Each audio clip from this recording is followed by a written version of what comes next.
গল্প নিষিদ্ধ শব্দের দিনলিপি। লেখনীতে ঝিলিক মল্লিক। দ্বিতীয় পর্ব। বাথরুমে শাওয়ার ট্যাপ ছেড়ে তার নিচে দাঁড়িয়ে নিজের শরীরের দিকে একদৃষ্টিতে আনমনে তাকিয়ে আছে হৃদি। আরবিনের প্রতিটা স্পর্শের বেশিরভাগ চিহ্ন রয়ে গেছে হৃদির শরীরে। এসব মোটেও ভালোবাসার চিহ্ন নয়। এগুলোকে কি ভালোবাসার চিহ্ন বলা যায়? মোটেও নয়। আরবিনের প্রতিশোধ স্পৃহা আর শাস্তির সিলমোহর যেন মিশে আছে হৃদির শরীরের ভাঁজে ভাঁজে। না, আরবিন তেমন গভীরভাবে ঘনিষ্ঠ হয়নি। এই ঘনিষ্ঠতার সীমা হৃদির বোঝা হয়ে গেছে। আরবিন শাস্তি দিয়েছে, তবে যথেষ্ট সতর্কতার সাথে, হুঁশে থেকে। খুব শেয়ানা লোক। হৃদি কথাটা ভেবে শাওয়ারের ট্যাবের পানিতে ভিজতে ভিজতে আরও এক দফা কেঁদে নেয়। নিজের জেদের কাছে হেরে গেছে। আজ স্বামীর সম্মোহনে সম্মোহিত হয়ে আহম্মকের মতো বিশাল বড় ভুল করে ফেলেছে ও। যেই ভুলের মাসুল ওকে সারা জীবন গুনতে হবে। গলার নিচে বুকের কাছটায় হালকা লালচে দানার মতো চিহ্নটা ভালোভাবে অবলোকন করে দেখল হৃদি। সম্পর্ক, সমীকরণ, জটিলতা, তিনটি শব্দ যখন একই সূত্রে বাঁধা পড়ে, তখন এর কি নাম দেওয়া যায়? শত্রুতা। স্বামী স্ত্রীর মধ্যে শত্রুতাও হয়। এটা তাহলে অবশ্যই কোনো স্বাভাবিক সম্পর্ক নয়। হৃদির মনে পড়ল আরবিনের সাথে পুরনো সখ্যতার কথা। দিনগুলো কত সুন্দর ছিল। হৃদিও তো আরবিনকে মনে মনে পছন্দ করে বসেছিল। কিন্তু এমন সময়ও যে আসতে পারে, বুঝতে পারেনি ও। আরবিন যখন হৃদির কাছাকাছি এসেছিল রাতের দ্বিতীয় প্রহরের শেষ সময়ের দিকে, হৃদির তখন সেই ঘনিষ্ঠতা থেকে পিছু হাটে সরে আসার কোনো উপায় ছিল না। আগেই বরং স্বেচ্ছায় আরবিনের কাছে নিজেকে সমর্পণ করাটা যেন ছিল জীবনের সবচেয়ে বড় ভুল। কেন যে স্বেচ্ছায় ওই সম্মোহনে সম্মোহিত হয়েছিল? এতটা অধঃপতন হলো কবে? আরবিন যে ওকে শাস্তি দিতে এসব করছে, তা জেনেও হৃদি মাথা পেতে গ্রহণ করেছিল। রাতের এখন শেষ প্রহর। আর কিছুক্ষণ হলেই সূর্য উদয় হবে পূর্বাকাশে। আরবিন উপুর হয়ে কম্বল মুড়ি দিয়ে শুয়ে আছে। শেষ রাতে হৃদির কাছ থেকে দূরে সরে আরবিন বলেছিল, আহামরি তেমন কিছুই করিনি তোমার সাথে। এই শীতের মধ্যে এখন গোসল না করলেও চলবে। আহামরি? হ্যাঁ, আহামরি তেমন কিছু নয় বটে। সর্বনাশের কিছুই হয়নি। হলে এতক্ষণে হৃদি কাঁদতে কাঁদতে জ্ঞান হারাতো। কিন্তু আরবিনের ওপর জেদ দেখিয়েই এই কনকনে হাড় কাঁপানো শীতের মধ্যেও গোসল করতে চলে এসেছে। মগের পর মগ পানি ঢালছে মাথায়। শরীরের যেখানে যেখানে আরবিনের স্পর্শ লেগেছে, সেখানে জালে সাবান মেখে ঘষে মেজে ডলছে। তবু মনে হচ্ছে এই স্পর্শ যেন আমৃত্যু যাওয়ার নয়। হৃদি আরও কিছুক্ষণ দাঁড়িয়ে থাকলো শাওয়ার ট্যাবের সামনে। এই কনকনে ঠান্ডাও যেন গায়ে লাগছে না ওর। শরীরে বরফের ন্যায় ঠান্ডা পানীয় উত্তপ্ত লাভার মতো তাপ ছড়াচ্ছে। সময় যেন কাটছেই না। রাতটা এতটা দীর্ঘ না হলেও পারত। শীতের রাত বলেই বোধহয় এতখানি দীর্ঘতা। হৃদি কোনোভাবেই মাথা থেকে আজ রাতের ঘটনা, আরবিনের তিক্ত কথাগুলো সরাতে পারছে না। আরবিন ওর কাঁধের উন্মুক্ত স্থানে ঠোঁট মিশিয়ে বলেছিল তখন, এই চুমু, এই স্পর্শ আমার তরফ থেকে তোমার জন্য একটা বিশেষ শাস্তি। মারতে পারলে তো জানেও মারা যায়। সব ঝামেলা একেবারে শেষ। অশান্তি নির্মূল হবে। কিন্তু তোমাকে আমি জানে মারব না, যতদিন না তুমি নিজেকে শুধরাবে, ততদিন এভাবে তিলে তিলে শেষ করে দেব। দেখি তুমি কতটুকু সীমা অতিক্রম করতে পারো। হৃদি তখন আরবিনের কথার কোনো জবাব দিতে পারেনি। অন্য সময় হলে ঠিকই কতগুলো শক্ত কথা শুনিয়ে দিত। কিন্তু তখন ওই মুহূর্তে, অমন পরিস্থিতিতে, আরবিনের হাতের আঙুলের ভাঁজে হৃদির হাতে আঙুল, পায়ের পাতার সাথে অপরজনের পায়ের পাতা মিশিয়ে রাখা, শক্তপোক্ত জিম করা শরীরের সাথে নরম দেহ মিশিয়ে অবস্থান করা, সবটাই যেন হৃদিকে বোবা করে দিয়েছিল। তাহলে কি বলতে হয়, মেয়ে মানুষের দুর্বলতা হলো স্বামীর সংস্পর্শ? হৃদিও কি সেই কাতারেই পড়ে? নিজেকে অথই জল পরিপূর্ণ সাগরে ভাসিয়ে দেওয়ার কি মানে? যেই সাগরের কোনো কূলকিনারা নেই। হৃদির মনে প্রশ্নটা আবারও আসলো। দাঁতে দাঁত চেপে বসা থেকে উঠে দাঁড়ালো ও। ভেজা শাড়ি পরে আছে বাথরুমের ফ্লোরের এক কোণে। ভেজা চুল, শরীর মুছে নিল হৃদি। তারপর ভেজা ব্লাউজ আর পেটিকোট পাল্টে একটা গাউন ফ্রক, চুড়িদার সালোয়ার পরিধান করে নিল।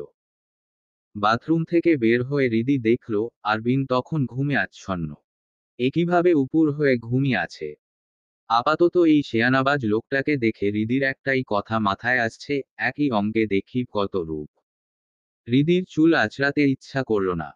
চারিপাশের সবকিছু অসহ্য লাগছে। সবচেয়ে বেশি অসহ্য লাগছে নিজেকে। কেন যে বকার মতো আরবিনের কর্মকাণ্ডে আশকারা দিয়েছিল। জেনে বুঝেও ভুল করে ফেলেছে ও।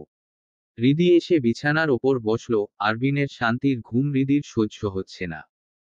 ওর জীবনটাকে অশান্তিতে পতিত করে লোকটা এখন শান্তির ঘুম দিচ্ছে।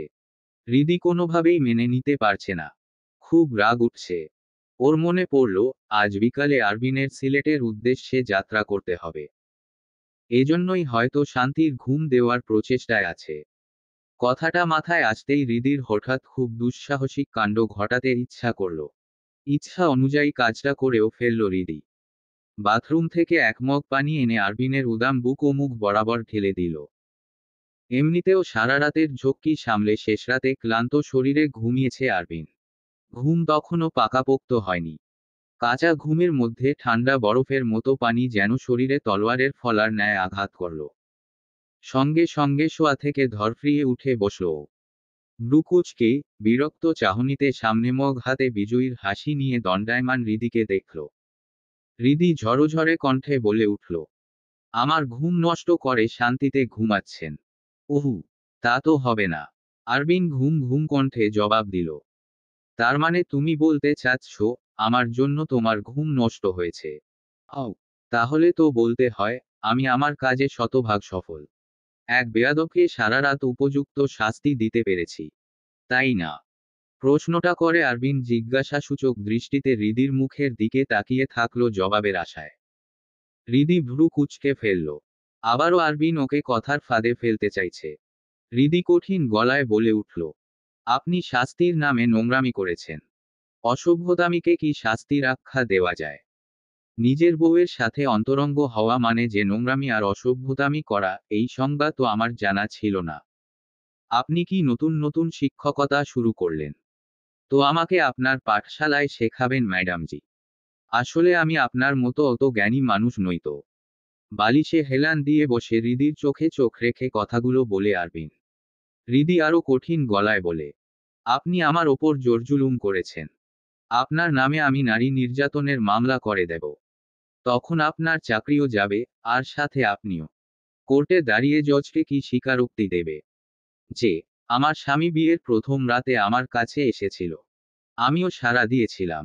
কিন্তু পরে মনে হলো এই সব জোরজুলুম। তাই তো আপনি আমার সাথে ছলনা করেছেন আরবিন। তা আমি কি করে ভুলে যাই? বলতে হবে না। সারা জীবন মনে রেখো। আর আমাকে ঘৃণা করো। আমিও তোমাকে অপছন্দ করতে থাকি। আমৃত্যু এভাবেই কেটে যাক। তোমার আর আমার সম্পর্ক বৈরিতার সাথেই কাটুক। একজন দেশদ্রোহীর সাথে সৈনিকের ভালোবাসাবাসীর সম্পর্ক কখনোই হতে পারে না। তাহলে কাছে এসেছিলেন কেন? মুখ ফসকে প্রশ্নটা করে থমকে যায় হৃদি। নিজের মুখের ওপর নিয়ন্ত্রণ না থাকার জন্য নিজেকে 101টা গালি দিয়ে ফেলে মুহূর্তের মধ্যে। আরবিন ওর দিকে তাকিয়ে কিঞ্চিৎ ক্রূর হেসে বলে, প্রশ্নের উত্তরটা তুমি নিজের দিকে তাকালেই বুঝতে পারবে। দেশদ্রোহীরা মৃত্যুর যজ্ঞ। আমি তো তোমাকে ছুঁয়েছি মাত্র। তবে এটাই তোমার জন্য মৃত্যুর মতোই ভয়ানক শাস্তির সমতুল্য।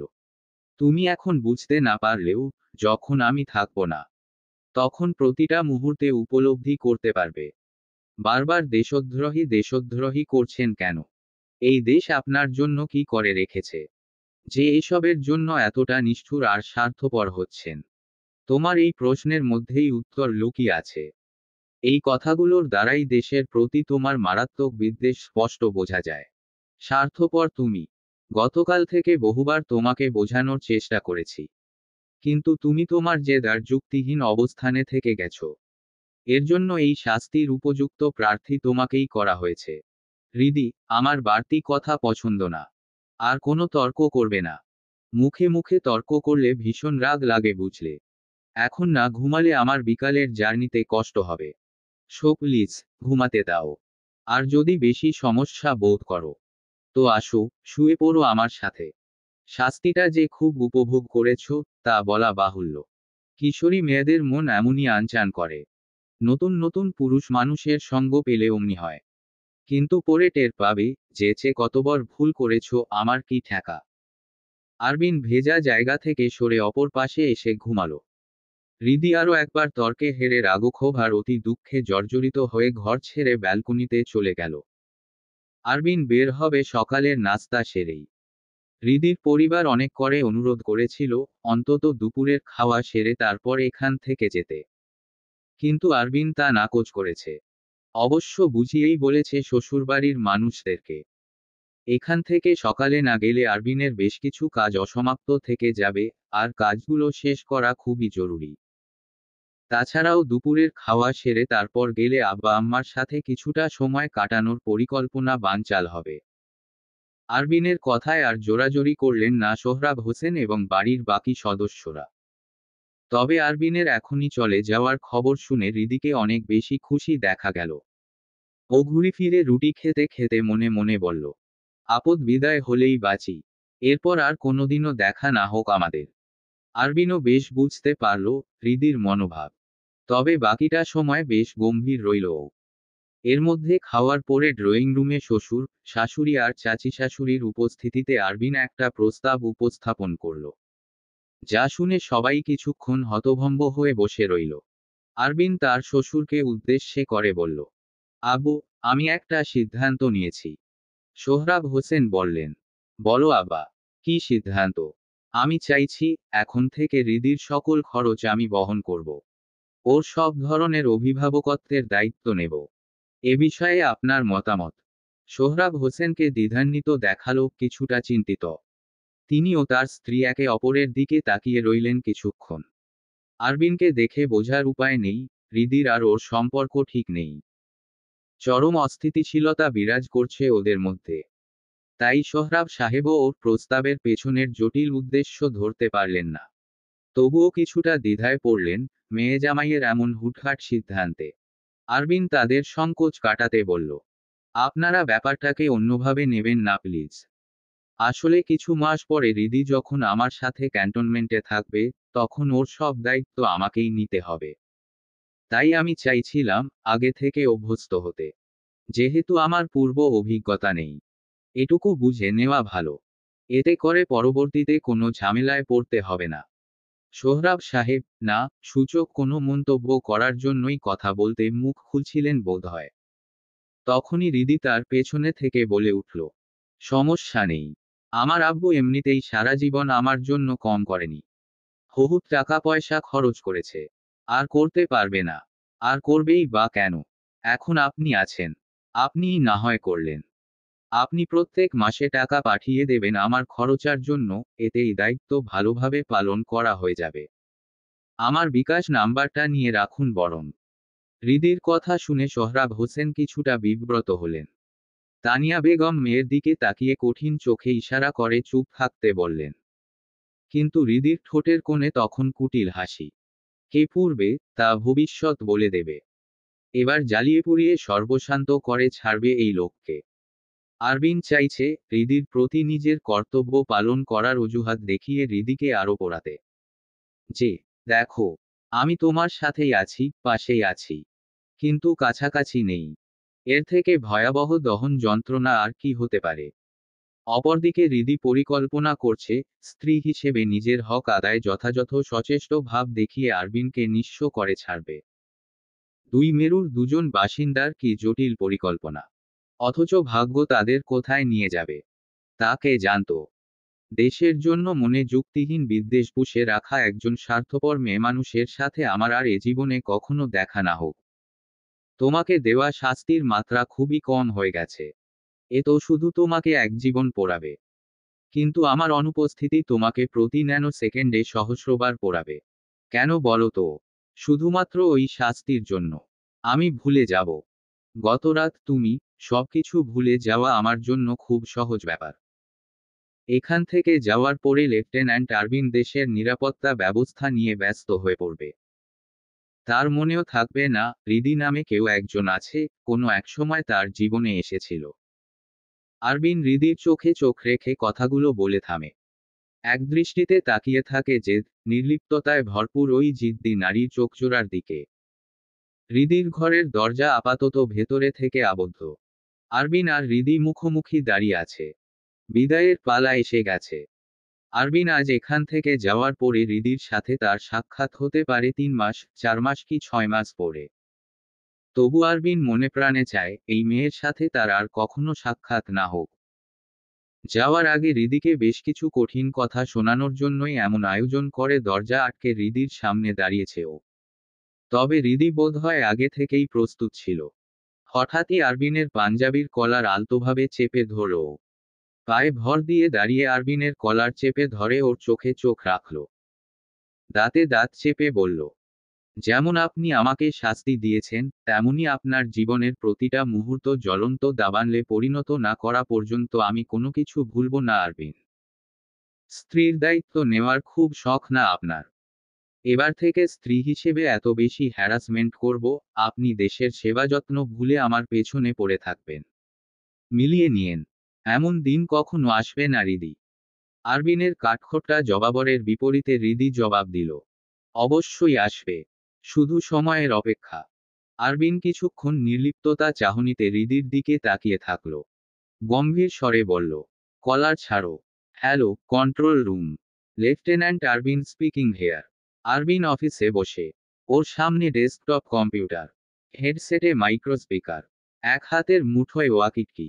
আরবিনের সতর্ক দৃষ্টি সামনে কম্পিউটারের স্ক্রিনে। মাইক্রোফোনের ওপাশ থেকে কন্ট্রোল রুম অপারেটর আশিস বলল, স্যার, আমাদের নেটওয়ার্কে সন্দেহজনক ট্রাফিক শনাক্ত হয়েছে। আরবিন প্রশ্ন করল, কতগুলো প্যাকেট ব্লক হয়েছে? আশিস জবাব দিল, প্রায় 1000 প্যাকেট প্রতি মিনিটে। মনে হচ্ছে এটা একটা ডিডস অ্যাটাক। আশিসের কথা শুনে আরবিন দ্রুত মাউসে হাত রাখল। কম্পিউটারে অন করে রাখা রানিং ফাইল ক্লোজ করতে করতে তড়িঘড়িতে বলল, দ্রুত ফায়ারওয়ালের লোকগুলো অ্যানালাইসিস করো। আইপি অ্যাড্রেসগুলো ব্লক করো। না হলে ওরা আমাদের সব ডেটা হ্যাক করে নেবে। Yes sir. কমান্ড এপ্রুভড। সময়টা মার্চ মাসের। মাথার ওপরে উত্তপ্ত সূর্য। খা খা রদ। আরবিনের রীতিমতো ঘাম ঝরছে। খাদি কাপড়ের জলপাই জাতীয় রঙের পোশাক ঘামে ভিজে চটচটে হয়ে গেছে। সকালে নতুন কয়েকজন অফিসারদের ট্রেনিং করিয়ে এখন আবার নাওয়া খাওয়া বাদ দিয়ে আননোন হ্যাকারদের হাত থেকে সার্ভার সিস্টেম হ্যাক করা প্রতিহত করছে। একবিন্দু নিজ জায়গা থেকে সরার অবকাশ নেই। আরবিনের ওপর দায়িত্ব পড়েছে এই কাজের। এমনকি একটা স্পেশাল টিমের ক্যাপ্টেন্সির দায়িত্ব ওকে দেওয়া হয়েছে অথরিটি থেকে। তাছাড়াও নিজের রুলস এন্ড রেগুলেশনে আরবিন দৃঢ় অবস্থানে থাকে সব সময়। কর্মক্ষেত্রে কঠোরতা ওর দায়িত্বকে ছাড়িয়ে যায়। টিমের সবাই সর্বদা তটস্থ হয়ে থাকে আরবিনের ঝাড়ি খাওয়ার ভয়। গতকাল সকাল থেকে ইন্টারনাল নেটওয়ার্কে অস্বাভাবিক একটা ভিন্ন নেটওয়ার্কের উপস্থিতি অনুভব করতে পারছিল আরবিন। মাত্রই আজ দুপুরের কাছাকাছি সময়ে এসে কনফার্ম হলো, আসলেই এক বা একাধিক ব্ল্যাক হ্যাট হ্যাকারের একটা টিম ওদের কন্ট্রোলে থাকা নেটওয়ার্ক হ্যাক করার চেষ্টা করছে। ওদেরকে প্রতিহত করার জন্য টানা একদিন এক রাত নির্ঘুম রাত্রি পার করে, বিনা খাওয়া দাওয়ায় নিরন্তর কাজ করে চলেছে আরবিন। কিছুক্ষণ পরেই কন্ট্রোল রুম থেকে আবারও আপডেট আসলো। এবার কল করেছে কাউসার। ও তাড়াহুড়ায় বলল, স্যার, একটা সম্ভাব্য ডেটা ব্রিচের সতর্ক এসেছে।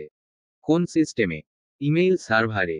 আরবিন শক্ত গলায় বলল, দ্রুত সার্ভার লকডাউন করো এবং পাসওয়ার্ড রিসেট শুরু করো।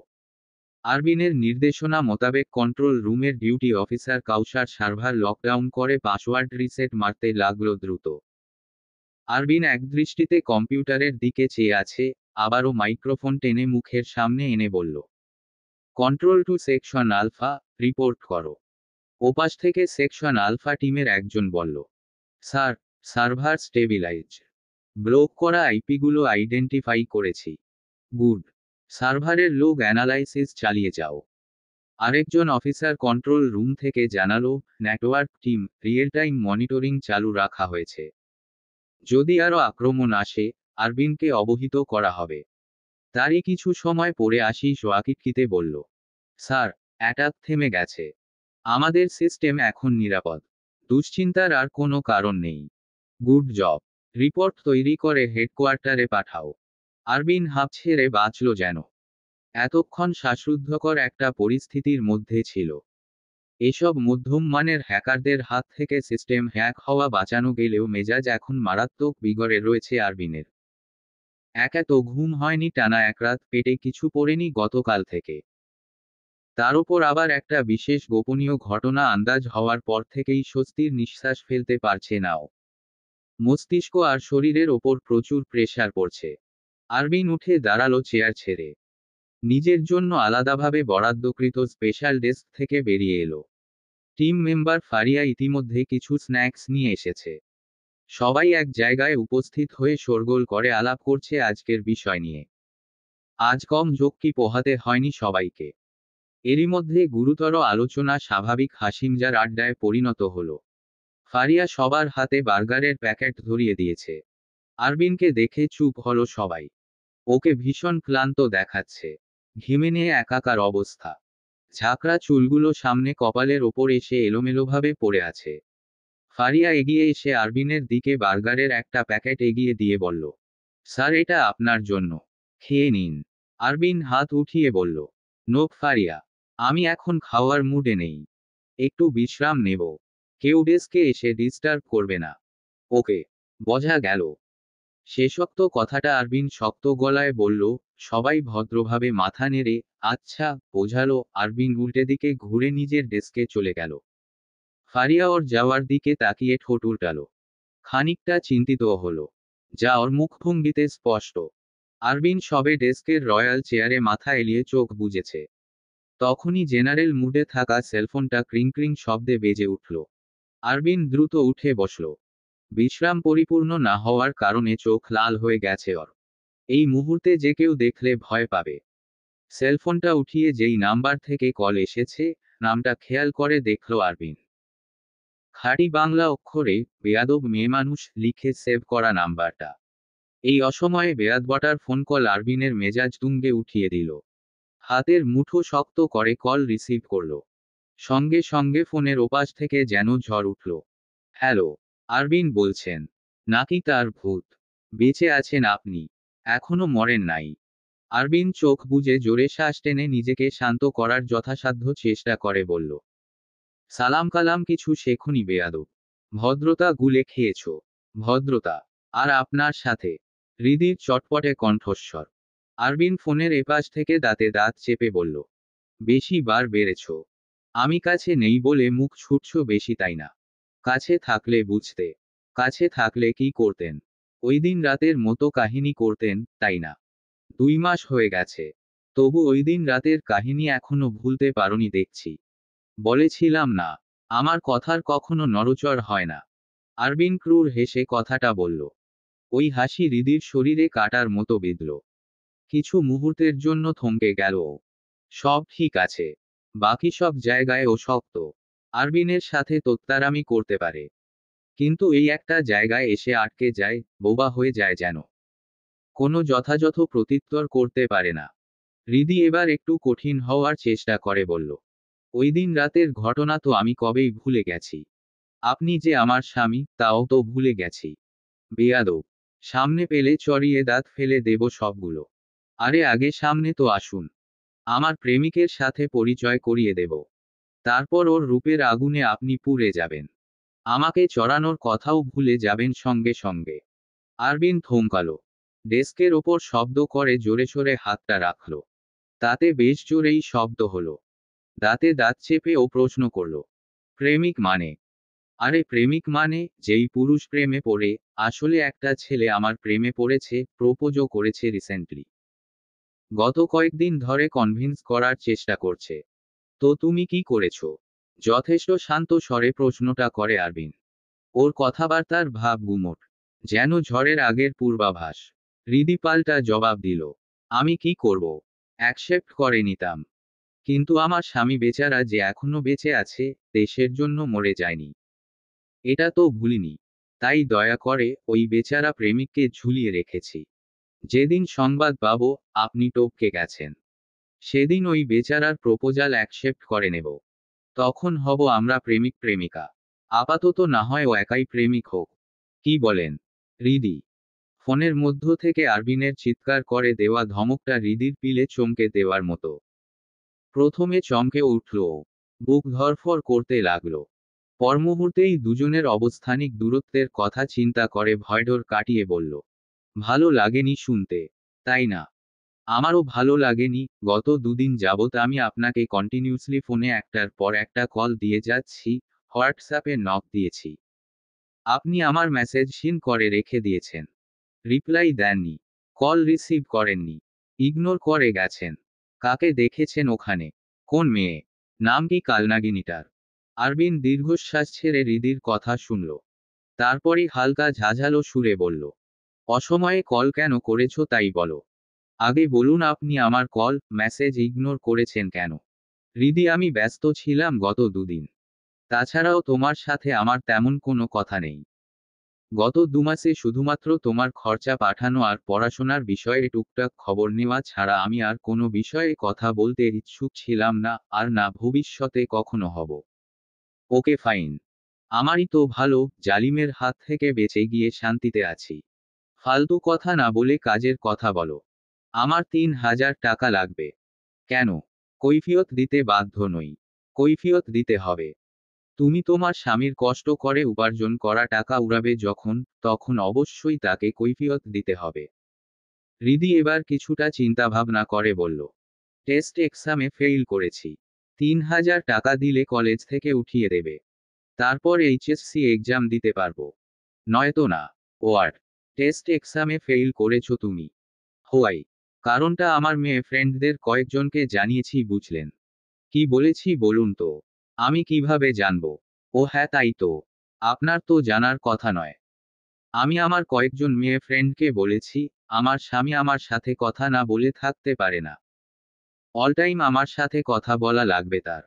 এমনকি সারা রাত ঘুমাতেও দেয় না আমাকে। তাই আমার পড়াশোনার অসুবিধা হয়েছে। এজন্য ফেইল করেছি। ঠিক বলেছি না বলুন? হৃদি, তোমাকে আমি সামনে পেলে কি করব? তুমি জানো না, আমার অনুপস্থিতিতে সীমা ছাড়িয়ে যাচ্ছ। তোমাকে ছেলেরা প্রপোজ করছে, ইনডিরেক্টলি তুমিও তা অ্যাকসেপ্ট করে নিচ্ছ। টপার স্টুডেন্ট হয়েও টেস্ট এক্সামে ফেল করার মতো লজ্জাজনক কাজ করেছো। ফ্রেন্ডদের সামনে এসব বলে আমাকে ছোট করছো। কি করছো না তুমি? একবার জাস্ট আমাকে ছুটি পেতে দাও। ফিরে এসে তোমার এমন অবস্থা করব, ধারণাও করতে পারবে না। হৃদি ফোনের ওপাশ থেকে খিলখিলিয়ে হেসে উঠল, হাসতে হাসতে বলল, জোকস অফ দ্য ইয়ার। আপনাকে ভয় পাই নাকি আমি? খুব অশান্তি লাগছে তাই না? আমাকে সহ্য হচ্ছে না, তবুও সহ্য করে নিতে হচ্ছে। আমার জীবনটা জ্বালিয়ে পুড়িয়ে ছারখার করে দিয়ে আপনিও শান্তিতে থাকতে পারবেন না আরবিন। মনে রাখবেন, নিউটনের থার্ড ল এর কথা। আরবিন এপাশ থেকে বলল, টাকা বিকাশ করে দেব বিকালের দিকে। এখন আমি ভীষণ ক্লান্ত হৃদি। জ্বালিও না তো আর। এমন কথা বলবো, সহ্য করতে পারবে না। উহু জ্বালাবো তো। আপনাকে জ্বালাতে পারলে আমার শান্তি লাগে। খবরদার। কল কাটবেন না।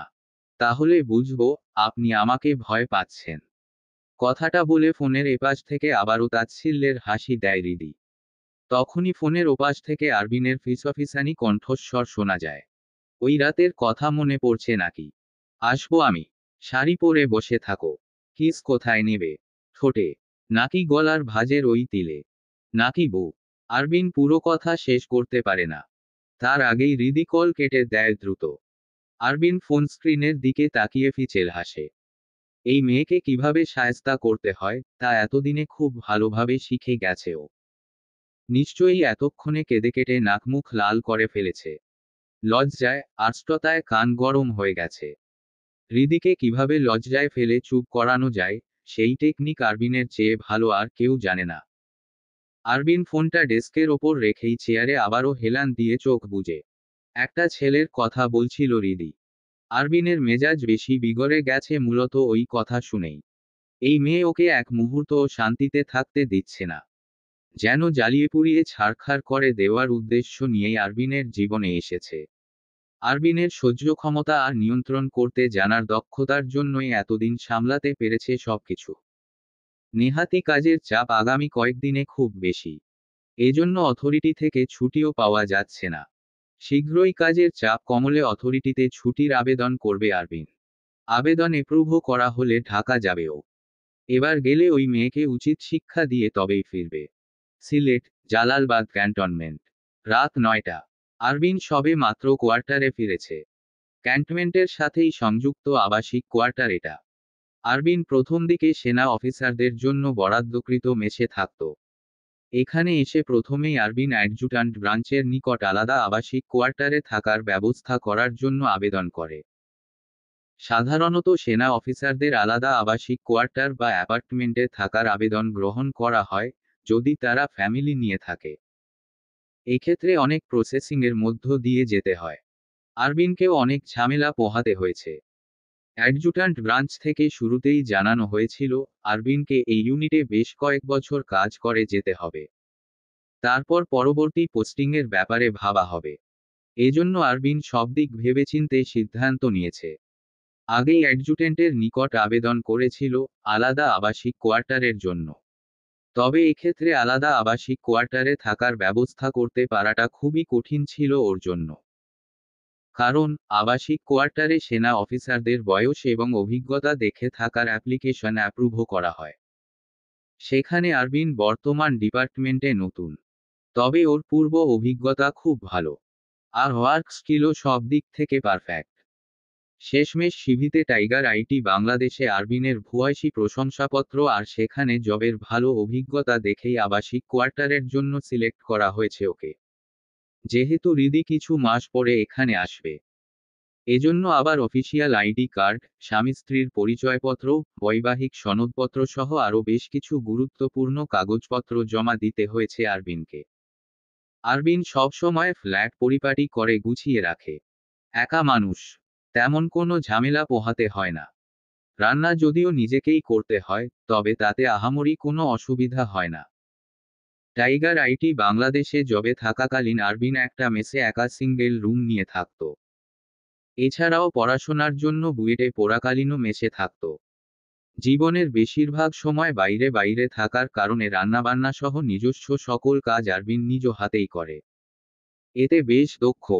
আরবিনের কাজ অন্য কেউ করুক, এটা ওর মোটেও পছন্দ নয়। ইউনিফর্ম খুলে আলমারির হ্যাঙ্গারে ঝুলিয়ে রাখল আরবিন। ফ্রেশ হয়ে একটা শর্ট প্যান্ট আর স্যান্ডো গেঞ্জি গায়ে দিয়ে বিছানার ওপরে পা ঝুলিয়ে বসল ও। আজ সারাদিনে ফোন হাতে নেওয়া হয়নি। গতকাল দুপুরে রিদির সাথে আর রাতে আব্বা আম্মার সাথে ভিডিও কলে কথা বলা, এইটুকু সময়ের জন্যই ফোনটার প্রয়োজন পড়েছে আরবিনের। আজ সারাদিনে ফোন ছুঁয়েও দেখেনি ও। মাত্র ফোন হাতে নিয়ে ডাটা অন করে সোশ্যাল মিডিয়ায় ঢুকলো আরবিন। ডাটা অন করা মাত্র নোটিফিকেশন আসলো কতগুলো। সচরাচর ওর ফটো পোস্টে রিয়্যাক্ট আর কমেন্ট অহরহ আসতেই থাকে, যেহেতু প্রোফাইল পাবলিক করা। তবে অসব নোটিফিকেশন আরবিন ঘেটেও দেখে না। তবে আজ মাত্রাতিরিক্ত নোটিফিকেশন দেখে ভ্রু কুঁচকে ফেলল ও। নোটিফিকেশন বারে ঢুকে দেখল ইংরেজি অক্ষরে রিদি বিনতে সোহরাব নামের আইডিটা থেকে আরবিনের আইডির শুরু হতে একেবারে শেষ পর্যন্ত প্রতিটা ফটো পোস্টে হাহা মেরে এসেছে। আরবিন সোশ্যাল মিডিয়া খুব কম ব্যবহার করে। ওর সোশ্যাল মিডিয়া ব্যবহার করার মেয়াদ প্রায় 12 বছর হতে চলল। ইংরেজি অক্ষরে আরবিন আল তৈমুর নামক এই আইডির বয়স প্রায় 5 বছর। তবে পোস্ট ও ফটো সংখ্যা সব মিলিয়ে 100-র ওপরে যাবে না। কিন্তু আজ পর্যন্ত কেউ কখনো ভুলেও ওর সিরিয়াস টাইপ পোস্টে ভুলভাল রিয়্যাক্ট দেয়নি। সেখানে এই মেয়ে ওর সিরিয়াস পোস্ট হাহা আর ফানি পোস্টগুলোতে কেয়ার রিয়্যাক্ট দিয়েছে। নিশ্চয়ই আরবিনকে জ্বালাতন করার জন্য এমন করেছে বলে মনে হলো আরবিনের। কিছুক্ষণ চোখ বুজে একটা দীর্ঘ শ্বাস টেনে নিজেকে শান্ত করার চেষ্টা করল আরবিন। মাথা যথেষ্ট ঠান্ডা রাখল। এর মধ্যে খেয়াল করল রিদি এই অকাজ করে আবার ওকে ফ্রেন্ড রিকোয়েস্টও দিয়ে রেখেছে। কতটা বজ্জাত চিন্তা করা যায়। আরবিন উঠে দাঁড়ালো। ঘরময় পায়চারি করতে করতে দাঁতে দাঁত চেপে রিদির নাম্বারে কল দিল ডিরেক্ট। একবার রিং হয়ে কল কেটে গেল। আবারও একই রকম হলো। কমপক্ষে 10 বার কল দেওয়ার পরে অবশেষে রিদি কল রিসিভ করতেই ফোনের এপাশ থেকে যেন ঝড় বয়ে গেল। আরবিন চিৎকার চেঁচামেচি করে বলল, এই বেয়াদব, কই ছিলে তুমি? এতবার করে কল দিলাম, রিসিভ করনি কেন? ইচ্ছা করছিল না। রিদির শান্ত জবাব। তাতে যেন আরবিন আরো বেশি ক্ষেপে গেল। এই মেয়ের তোত্তারা কথাবার্তা আরবিনের মাথায় আগুন ধরিয়ে দেওয়ার জন্য যথেষ্ট। তবুও নিরন্তর প্রচেষ্টায় মাথা ঠান্ডা করে দাঁতে দাঁত চেপে ও বলল, হোয়াটসঅ্যাপে ভিডিও কল দিচ্ছি। ইমিডিয়েট কলে আসো। পারবো না। পারবে না মানে? আমার ভালো লাগছে না। ভালো লাগছে না কেন? জলদি কলে আসো। তোমার চাঁদবদন মুখটা একটু দেখি। তোমার এত ভালো না লাগার রোগ কোথা থেকে আসছে দেখব। আরবিন কল কেটে হোয়াটসঅ্যাপে গেল, নিজেই নিজের কাছে আশ্চর্য হয়ে গেল। হৃদিকে ভিডিও কলে আসার জন্য এত জোরাজোরি করছে কেন? এর তো কোনো মানে হয় না। বিগত 2 মাসে মেয়েটাকে একবারও দেখা হয়নি যদিও। নিজের মনকে কোনো বুঝো বা কৈফিয়ত দেওয়ার প্রয়োজনীয়তা মনে করল না আরবিন। আপাতত ওর মাথা গরম আছে। তবু শান্তভাবে কথা বলছে। ভিডিও কল দেওয়ার সঙ্গে সঙ্গে হৃদি কল রিসিভ করল। আরবিন বিছানার ওপর এসে বসল। ফোনের ওপাশে হৃদি মাথায় ওড়না টেনে ফোন হাতে মুখ বুজে বসে আছে। আরবিন কিছুক্ষণ নীরবে ওর দিকে তাকিয়ে রইল। তারপর নরম গলায় বলল, কান্নাকাটি করেছো কেন? হৃদি আশ্চর্য হল। আরবিন কিভাবে বুঝল ও কান্নাকাটি করেছে? হৃদি ধীর কণ্ঠে জবাব দিল, কোথায়? কান্নাকাটি করিনি তো। মিথ্যা কথা বলবে না। মিথ্যা বলা মোটেও পছন্দ করি না। গতকালও তুমি আমাকে চরম একটা মিথ্যা কথা বলছো। Why Hridi? What is your problem? Explain to me. Hridi নত মুখে বসে রইল। কোনো জবাব দিল না। আরবিন ফোনটা আরেকটু সামনে নিয়ে বলল, আমাকে কতবার মিথ্যা বলেছ? তুমি এক্সামে ফেইল করনি। গতকাল রাতে আম্মার কাছে শুনলাম আমি। তাহলে ওই টাকা নিয়ে কি করেছো? এতগুলো টাকা নিয়ে নিশ্চয়ই ঝালমুড়ি খাবে না। কিসে উড়িয়েছ? ফ্রেন্ডদের ট্রিট দিয়েছি। কিসের ট্রিট? আমার বার্থডে ট্রিট। হৃদি আজ গড়গড় করেই সব জবাব দিচ্ছে। কোনোরকম তর্ক করছে না বা মুখে মুখে কথাও বলছে না। আরবিন বেশ অবাক হলো হৃদির এমন আচরণ দেখে। ঝাঁঝালো সুরে বলল, মিথ্যে বলার কোনো প্রয়োজন ছিল? আমি তো দেখছি না। তাহলে তুমি মিথ্যা কথা বলে টাকা নিলে কেন? সরাসরি বললে আমি দিয়ে দিতাম। তুমি আমাকে অশান্তিতে রাখতে প্রতিনিয়ত এসব করছো না। ভেবেছ তোমার ফেল করার কথা শুনে চিন্তিত হব? ফাক অফ দিস। গত মাসে আপনার কাছে ব্লুটুথ হেডফোন কেনার জন্য টাকা চেয়েছিলাম। আপনি দিয়েছিলেন। ওহো, কাম অন রিদি। ওই বিষয় আর এই বিষয় সম্পূর্ণ আলাদা। এখন তোমার ব্লুটুথ হেডফোন কেনার কোনো প্রয়োজনীয়তা নেই। অযথা টাকা ওড়ানোর কোনে মানে দেখি না। তাই সরাসরি নাকচ করে দিয়েছি। কিন্তু এটা তোমার জন্মদিনের বিষয়। আমাকে একবার বলে দেখতে পারতে। আমার কোনো কিছুর গুরুত্ব আছে আপনার কাছে? কে আপনি? আপনাকে বলতে হবে সবকিছু। হৃদি এবার তোত্তারাভাবে কথা বলতে লাগলো। আরবিন কিছুক্ষণ চুপচাপ দেখতে লাগলো ওকে। ওর চোখ, নাক, মুখ, ঠোঁট, গলা। তারপর মুখে আঙুল রেখে প্রশ্ন করল, শুকিয়েছ কেন? খাওয়া দাওয়া করছো না? না করছি না। তাতে আপনার কি?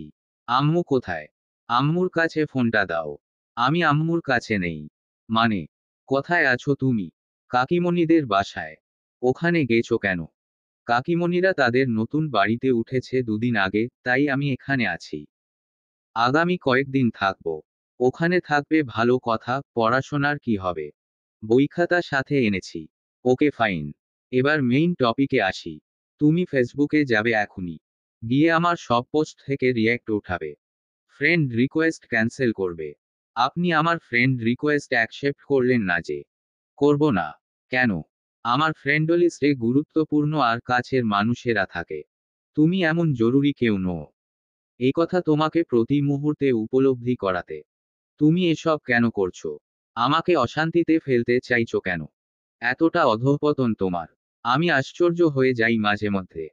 হৃদি আস্তে করে জবাব দেয়, আপনাকে আমার সহ্য হয় না। Same to you.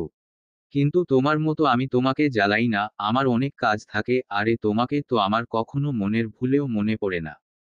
তোমাকে গুণেও দেখি না। তুমি কি মনে করছো আমার কাছে তোমার গুরুত্ব অনেক?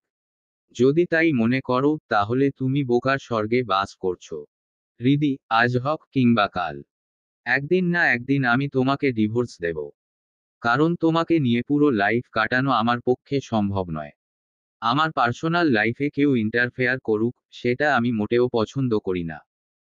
সেখানে তুমি আমার ওয়াইফ হয়ে এসব বারবার করার চেষ্টা করছো। আমার লাইফ পার্টনারকে হতে হবে কুল টাইপের। তুমি আমার লাইফ পার্টনার হওয়ার যোগ্য নও। আমি পরের বার ফিরলে ডিভোর্সের ব্যবস্থা করব। এই কথাগুলো কয়েকদিন যাবৎ আমার মাথায় ঘুরছিল, তোমাকে না বলে উপায় দেখছি না। কারণ তুমি সীমা ছাড়িয়ে যাচ্ছ। আমি কথা দিয়েছিলাম, যতক্ষণ আমরা নামে স্বামী স্ত্রী থাকব, ততদিন তোমার দায়িত্ব আমার। আর আমার কথা আমি অবশ্যই রাখি। তোমার প্রয়োজনীয় টাকা সময় মতো প্রতি মাসে পেয়ে যাবে। কিন্তু আজকের পর থেকে আমার সাথে আর কখনো যোগাযোগ করার চেষ্টা করবে না। আমি টলারেট করব না। Cause you are not important to my life at all. Hridi কিছুক্ষণ নিস্তব্ধ, নির্বাক হয়ে চেয়ে রইল আরবিনের দিকে। ওই নিষ্ঠুর, আবেগহীন পুরুষের চোখে মুখে কি মারাত্মক কঠোরতা! দেখে মনে হয়, সম্পূর্ণ অনুভূতিবিহীন মানুষ। এমন মনোভাব যে তার মনে ছিল, তা ধারণাও করতে পারেনি হৃদি। আগে যদি বুঝতো, তাহলে এতটা নির্বোধ হতো না, এতটা জেদ দেখাতো না। নিজের ওপর মারাত্মক রাগ উঠল হৃদির। ঠোঁটে ঠোঁট চেপে সামলে নিল নিজেকে। আরবিনের চোখে চোখ রেখে শক্ত গলায় এবার জবাব দিল। হ্যাঁ, আমারও কোনো ইচ্ছা নেই আপনার সাথে যোগাযোগ রাখার। আপনি এমন ইম্পর্ট্যান্ট কেউ না। শুধুমাত্র আমার খরচার টাকার জন্যই এতদিন জ্বালিয়েছি। যখন বলছেন, আপনি সময় করে টাকা পাঠিয়ে দেবেন, তাহলে আমার আপনার সাথে আর যোগাযোগ না রাখলেও চলবে। আর ডিভোর্সের কথা যখন তুললেনই, তাহলে ওই ছেলের প্রপোজাল অ্যাকসেপ্ট করা যায় কিনা ভাবছি। এসব ভণ্ডামি বাদ দিয়ে পড়াশোনায় মন দাও। কাজে লাগবে। জীবনে কিছু করার চিন্তা করো। আর তুমি যদি ওই দিন রাতের কথা ভেবে বসে থাকো, তাহলে বলবো, ওই রাতটা তুমি জাস্ট একটা শাস্তি হিসেবে মনে রাখবে। তোমার প্রতি আমার কোনো অবসেশন ভেবে ভুল করো না। এমন দিন কখনোই আসবে না যে লেফটেন্যান্ট আরবিনের তোমার প্রতি অবসেশন কাজ করবে। হৃদি পাল্টা জবাব দিল না এবার। ইতিমধ্যে চেক ছলছল করছে ওর। সামান্য তাচ্ছিল্যের হাসি দিয়ে কল কেটে দিল ও। হৃদি জামিয়ার ঘরে বসেছিল। দ্রুত বাথরুমের দিকে পা বাড়ালো ও। বাথরুমের দরজা আটকে ট্যাপ চালু করে পানি ছেড়ে দরজায় হেলান দিয়ে দাঁড়ালো হৃদি। মুখে হাত চেপে কান্নার শব্দ আটকানোর চেষ্টা করল, যেন বাইরে আওয়াজ না যায়। কাঁদতে কাঁদতে বাথরুমের দরজা ঘেঁষে বসে পড়ল হৃদি। কি মারাত্মক অসহ্যকর যন্ত্রণা হচ্ছে। বুকে কেমন দহনের সৃষ্টি করছে। মস্তিষ্ক ফাঁকা ফাঁকা লাগছে। হাত কাঁপছে রীতিমতো। আজ দিনটাই খারাপ ওর জন্য। না না, ওর ভাগ্যই খারাপ। সব ওর দোষে হয়েছে। এই বিয়ে করাটাই ওর জীবনের সবচেয়ে বড় ভুল ছিল। তা আজ খুব ভালোভাবে টের পেয়ে গেছে হৃদি। সন্ধ্যায় যখন কৌতূহলবশত আরবিনের ফেসবুক আইডি সার্চ করে আইডির ভেতরে যায়, তখন ভালোভাবে ঘেঁটে দেখে, আরবিনের আইডির পোস্টে অনেক মেয়েরা রিয়্যাক্ট কমেন্ট করে। তখন হৃদির আগক্ষোভের বশে হাহা দেয়। কিন্তু ফ্রেন্ড রিকোয়েস্ট আগেই দিয়ে রেখেছিল, তাই ক্যান্সেল করতে ভুলে যায়। এরপর হৃদি ওর ফ্রেন্ড সাইফাকে কল করে ওকে কথায় কথায় এ ব্যাপারে বলে ফেললে সাইফা বলে, এসব আর্মি, সেনাবাহিনীর সদস্যরা এমনিতেও খুব একটা ভালো হয় না। ঘরে বউ থাকলেও এদের ঝোঁক থাকে অন্যদিকে। বউকে ইগনোর করে সব সময়। তাছাড়াও এরা বেশিরভাগই সুদর্শন হয় বলে এদের ওপর কিছু মেয়ের নজর বেশি থাকে। বেশিরভাগ ডিফেন্সের লোকেদের স্বভাবচরিত্র খারাপ হয়। মেয়ে মানুষ দেখলে তো আরো বেশি বিগড়ে যায়। আর এরা যেহেতু কর্মসূত্রে বউয়ের থেকে দূরে অবস্থান করে, তাই এদের স্ত্রীর প্রতি অবহেলা তৈরি হয়। আর একসময় স্ত্রীর ওপর থেকে মনও উঠে যায়। শেষমেশ সম্পর্ক শেষ হয়ে যায় ডিভোর্সের মাধ্যমে। সাইফার খালামণিরও নাকি এভাবেই ডিভোর্স হয়েছিল। তার হাজবেন্ড বাংলাদেশ সেনাবাহিনীতে জব করত। তার তো কপাল আরো খারাপ। একটা বাচ্চা থাকাকালীন তার স্বামী তাকে ডিভোর্স দেয়। তার স্বামী কারণ হিসেবে জানায়, তাকে নাকি আর আগের মতো ভালো লাগে না। এখন সাইফার খালা সিঙ্গেল মাদার হিসেবে বাচ্চাকে বড় করছেন।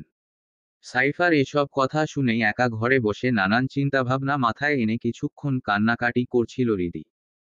এরই মধ্যে আরবিনের কল আসলো। আর তারপর এসব কথা, এমন ব্যবহার।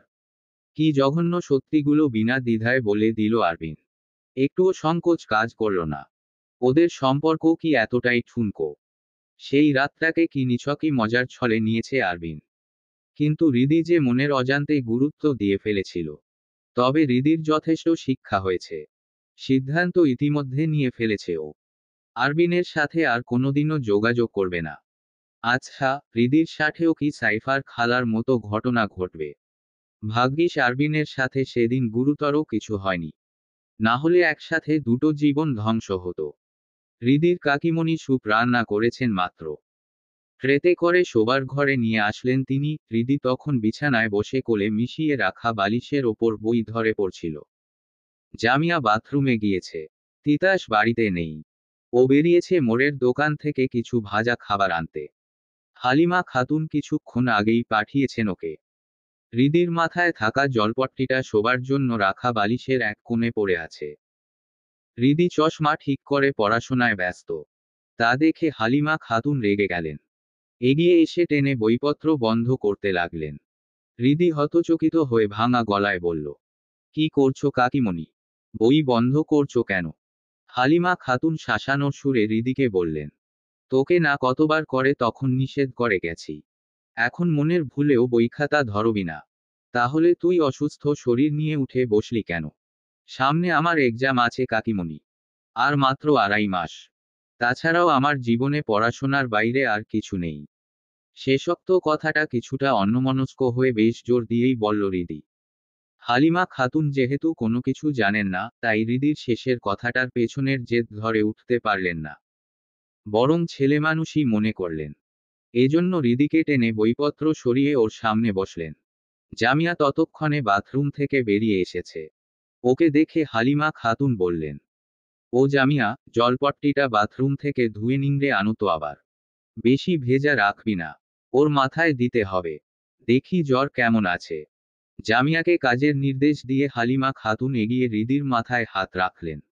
সঙ্গে সঙ্গে চমকে উঠলেন তিনি। আতঙ্কিত গলায় বললেন, ও হৃদি, আম্মা, তোর তো গা পুড়ে যাচ্ছে। তুই আমাকে বলিসনি কেন? জামিয়া তো পাশে বসেছিল। ওকে কিছু বলিসনি? জামিয়া ততক্ষণে বেরিয়ে এসে দাঁড়িয়েছে। মায়ের কথা শুনে বলল, না আম্মা, আপু আমাকেও কিছু বলিনি। জ্বর মাপতেও দেয়নি। জেদ ধরেছে, সে এখন বই পড়বে। গত 5 দিনেও তো এরকম করেছে, রাতে না ঘুমিয়ে বই পড়েছে সারা রাত বসে। কিছু বলাও যাচ্ছে না, বললেই ধমক দিয়ে বসিয়ে রাখছে। জামিয়া এক প্রকার নালিশ করে বসল ওর মায়ের কাছে। হালিমা খাতুন উঠে গিয়ে থার্মোমিটার নিয়ে আসেন। থার্মোমিটারে মেপে দেখেন হৃদির জ্বর 101 আপ ডাউন করছে। ভীষণ শঙ্কিত হলেন তিনি। সেই যে 5 দিন আগে থেকে জ্বর বেঁধেছে, সেরে ওঠার আর নামগন্ধ নেই। মেয়েটা প্রতিনিয়ত শারীরিক দিক থেকে দুর্বল হয়ে পড়ছে। ওষুধেও কোনো কাজ হচ্ছে না। হৃদির অসুস্থতার খবর শুনে ওর আব্বা আম্মা চেয়েছিল এখানে এসে ওকে বাড়িতে নিয়ে যেতে। কিন্তু হালিমা খাতুন নিষেধ করে বললেন, আবহাওয়া পরিবর্তনের কারণে এমনটা হয়ে থাকে। এখানে বরং থাকুক। ভাইবোনদের সাথে ভালো সময় কাটিয়ে সুস্থ হয়ে তবেই না হয় বাড়ি ফিরবে। এই অসুস্থ শরীরে জার্নি করা ঠিক হবে না। হালিমা খাতুনের অনুরোধে হৃদির আব্বা আম্মা ওকে নিয়ে যেতে আসেননি। হালিমা খাতুনই সময়মতো দিয়ে আসবেন বলেছেন। কিন্তু এখন হৃদির যেই অবস্থা, তা ভালো কিছুর ইঙ্গিত দিচ্ছে না। হালিমা খাতুন সামনাসামনি না হলেও মনে মনে ঠিকই শঙ্কিত হচ্ছেন। বাংলাদেশে এই সময়টাতে ডেঙ্গু মশার উপদ্রব খুব বেড়ে যায়। সাথে সাথে ডেঙ্গু রোগীর সংখ্যাও। এই তো সেদিনও হালিমা খাতুনের বোনের ছেলেটা ভয়াবহ ডেঙ্গু জ্বরে আক্রান্ত হলো। প্রথমে স্বাভাবিক জ্বর মনে হলেও পরে মাত্রাতিরিক্ত খারাপ অবস্থা আর জ্বর সারার কোনো লক্ষণ না দেখে শেষমেশ টেস্ট করাতে হলো। তারপরই তো ডেঙ্গু রিপোর্ট পজিটিভ আসলো। কপাল ভালো, সঠিক সময়ে চিকিৎসা করানো হয়েছিল। না হলে খারাপ কিছু ঘটার আশঙ্কা করেছিল সবাই। হালিমা খাতুন স্বস্তি পাচ্ছেন না কোনোভাবেই। বিছানার ওপর শক্ত হাতে বই নিয়ে সেদিকে তাকিয়ে বসে থাকা হৃদির চোখমুখ লক্ষ্য করে দেখলেন। মেয়েটা দিনে দিনে অনেক বেশি শুকিয়ে যাচ্ছে। জ্বরের কারণে চোখ ছলছল করছে। ঠোঁট শুকিয়ে ফেটে গেছে। টনসিলের ব্যথার জন্য পানিটুকু গেলাও দুঃসাধ্যকর ব্যাপার হয়ে গেছে। কোনো কিছুই ঠিকমতো খেতে পারছে না। তবুও বাঁচার জন্য হলেও খেতে হবে। খাদ্য মানুষের জীবনে অন্যতম গুরুত্বপূর্ণ উপাদান। এটার অনুপস্থিতি মানে মৃত্যুর দিকে এক ধাপ এগিয়ে যাওয়া। হালিমা খাতুন একা হাতে সংসার, ছেলেমেয়ে সব সামলেছেন বহুদিন যাবৎ। তাই তার সবকিছু সম্পর্কেই কমবেশি অভিজ্ঞতা আছে। হালিমা খাতুন চিন্তাভাবনা করে সিদ্ধান্ত নিলেন, আগামীকালই স্থানীয় হাসপাতাল থেকে হৃদির ডেঙ্গু টেস্ট করিয়ে আসবেন। আর দেরি করা যাবে না। লক্ষণ ভালো মনে হচ্ছে না। তিতাস এসেছে মাত্র। জামিয়া, তিতাস আর হৃদি একসাথে গোল হয়ে বসল। হালিমা খাতুন সবার হাতে সুপের বাটি ধরিয়ে দিলেন। হৃদি ভাঙা গলায় খুব অনুরোধ করে হালিমা খাতুনকে বলল, কাকিমণি, আমার গলা দিয়ে খাবার নামছে না। খেতে পারবো না। খা, জোর করে হলেও খেতে হবে। না হলে বাঁচবি কিভাবে? হৃদিকে জোর করেই নিজ হাতে সুপ খাইয়ে দিলেন হালিমা খাতুন। তিনি উঠে দাঁড়াতেই হৃদি আবারও বই নিয়ে বসল পড়ার জন্য। তা দেখে হালিমা খাতুন একটা চূড়ান্ত ধমক দিয়ে বললেন, এই বেহুশের মতন অবস্থায় আবার বই নিয়ে বসেছিস? তোর তো হেদিয়ে মরা ছাড়া উপায় নেই দেখছি। আমাকে পড়তে হবে কাকিমণি। পড়াশোনা করে জীবনে অনেকটা এগিয়ে যেতে হবে। এইসব জর্জারি, অসুখ বিসুখ দেখে পেছানো যাবে না বুঝলে? বুঝলাম, পড়াশোনা তোর আরেক জীবন। কিন্তু তাই বলে তো নিজের ওপর এত চাপ নেওয়া যাবে না, রাখো। এখনই বই রাখবি। হালিমা খাতুন হৃদির কাছ থেকে বই টেনে নিয়ে ওকে টেনে বিছানায় শুইয়ে মাথায় জলপট্টি দিয়ে চলে গেলেন।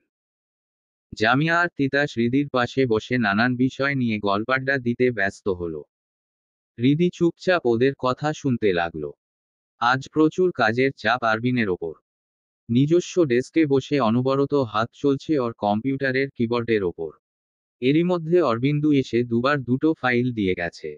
সেগুলো চেক করে রেখেছে আরবিন। কিছুক্ষণ আগে ফারিয়া এসে সফট ড্রিঙ্কস অফার করে গেছে। কিন্তু আরবিন বরাবরের মতোই নাকচ করেছে। এখন ওর সম্পূর্ণ মনোযোগ কম্পিউটারের স্ক্রিনে। সেখান থেকে চোখ সরানোর উপায় নেই কোনো। এখন আরবিন বেশিরভাগ সময়ই কাজের মধ্যে ডুবে থাকে। কয়েকদিন বাসায় যোগাযোগ করা হচ্ছে খুবই কম।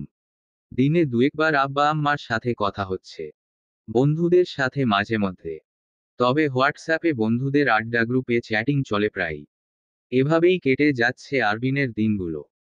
কিন্তু কোথাও গিয়ে হিসাব মেলাতে যেয়ে মনে হচ্ছে কি যেন একটা নেই।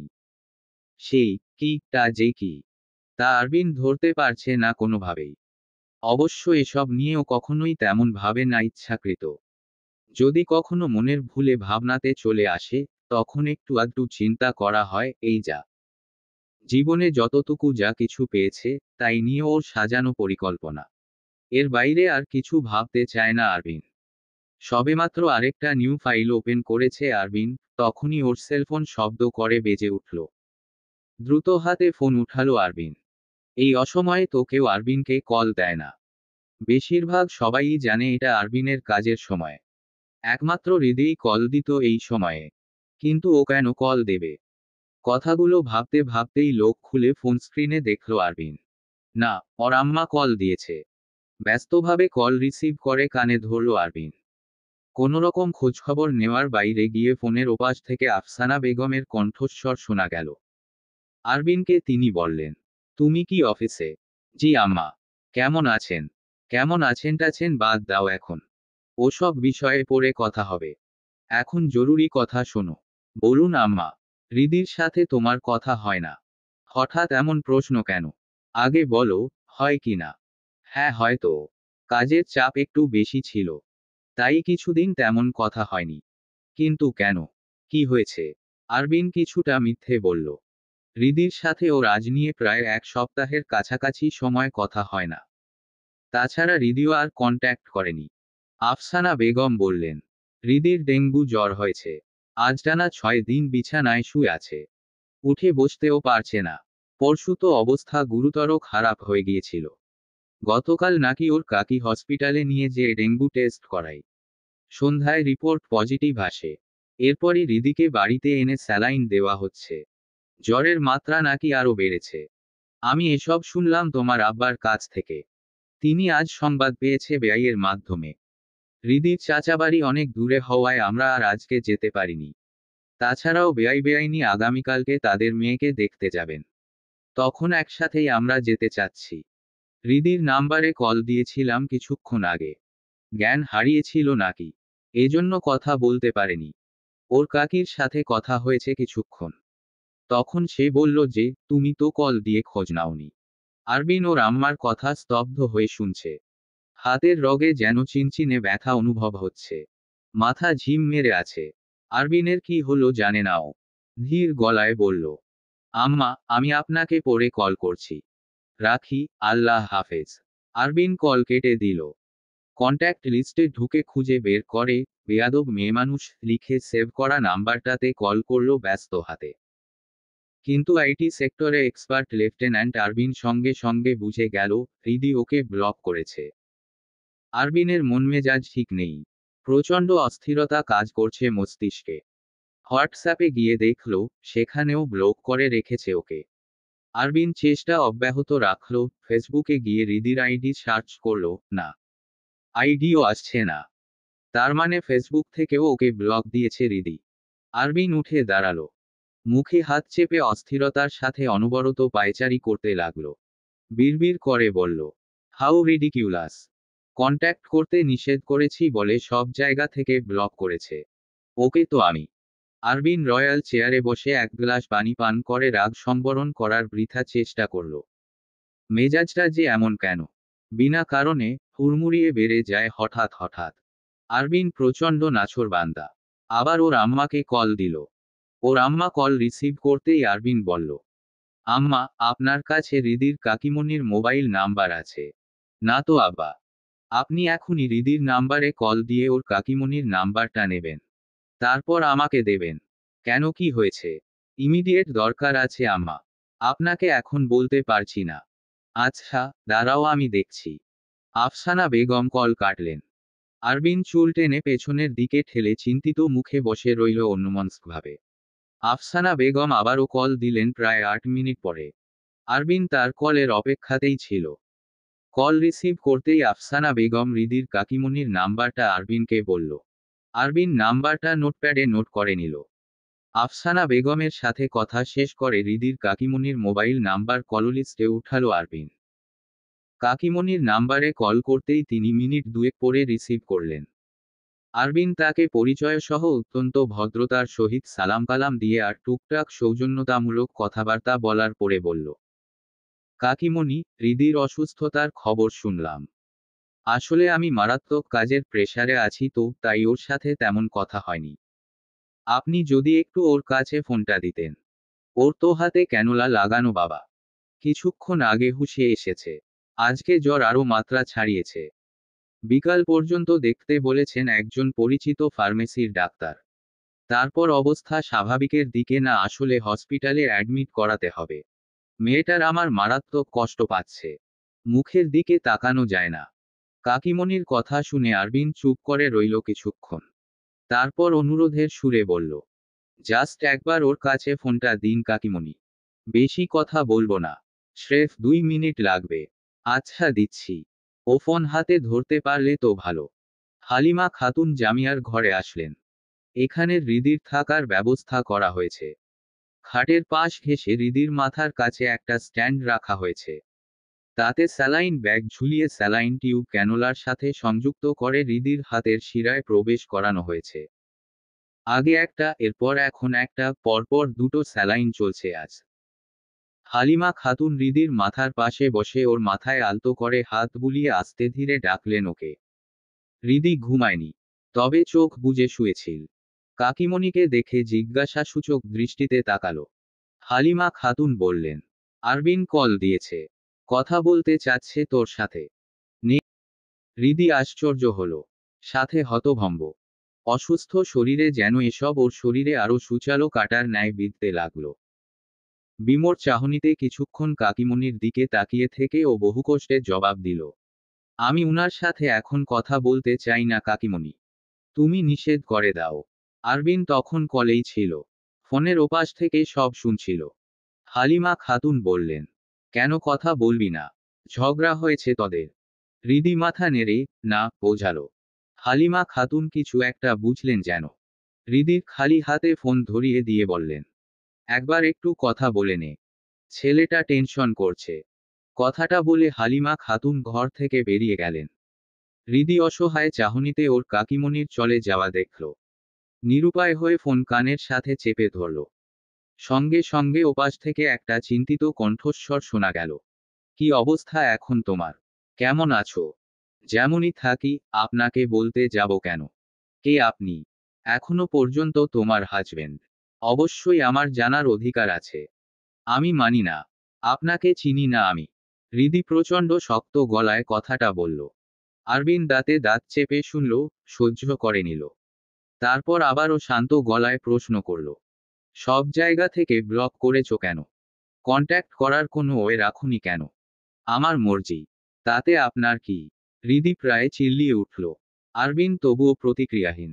আবারও শান্তভাবে বলল, হৃদি, অসুস্থ শরীর নিয়ে চেঁচামেচি করো না, আরও অসুস্থ হয়ে পড়বে। দরকার হলে হব, দরকার হলে মরে যাব। তাতে আপনার কি? হু আর ইউ?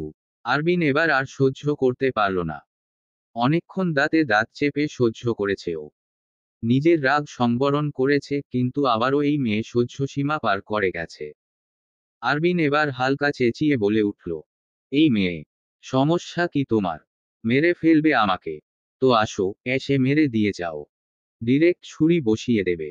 আমি নিজে তোমাকে ছুরিটা ধরিয়ে দেব।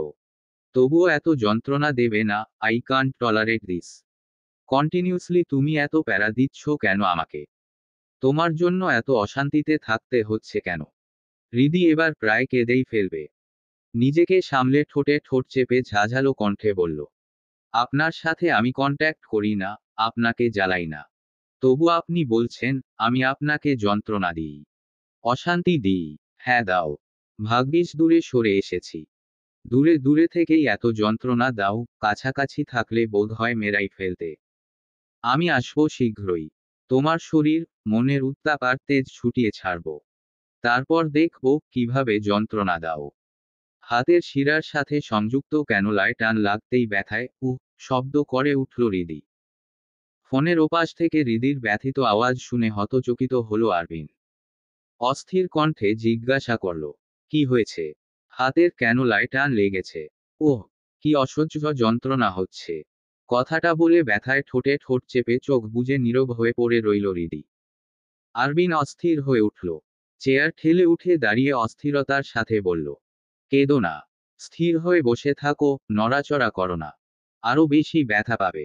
হৃদি কোনোমতে বলল, করছি না তো নড়াচড়া, আর আমি কাঁদছি, তাকে বলল আপনাকে? এই চেঁচামেচি তোত্তারামি করছো না। এসবের জন্য হাতে ব্যথা পাচ্ছ। স্বামীর সাথে বেয়াদবি করার জন্য আল্লাহ শাস্তি দিচ্ছেন তোমাকে। যদি তাই হয়, তাহলে এই শাস্তি আমি মাথা পেতে গ্রহণ করে নিলাম। হৃদির কথা শুনে আরবিন একটা দীর্ঘশ্বাস ছাড়ল। জানালার দিকে এগিয়ে গিয়ে থাই সরিয়ে দাঁড়ালো সেখানে। দূরে মাঠপ্রান্তরে দৃষ্টি রেখে বলল, তুমি চাচ্ছোটা কি? ক্লিয়ারলি বলো তো আমাকে। কিছুই চাচ্ছি না আমি, কাছের মানুষদের কাছে চাওয়া পাওয়ার বিষয় থাকে।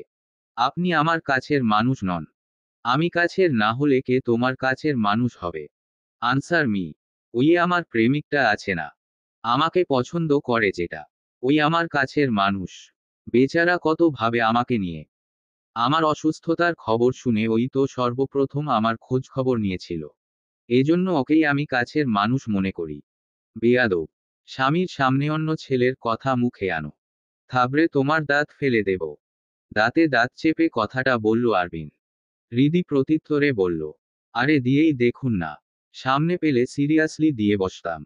আমার কথার নড়চড় হয় না, তাতে আমার চুল ছেঁড়া গেল। How dare you? গালি দিচ্ছ তুমি? অসভ্য মেয়ে। তোমার এই রূপ দেখার বাকি ছিল শুধু। হালকা চেঁচিয়ে কথাটা বলল আরবিন।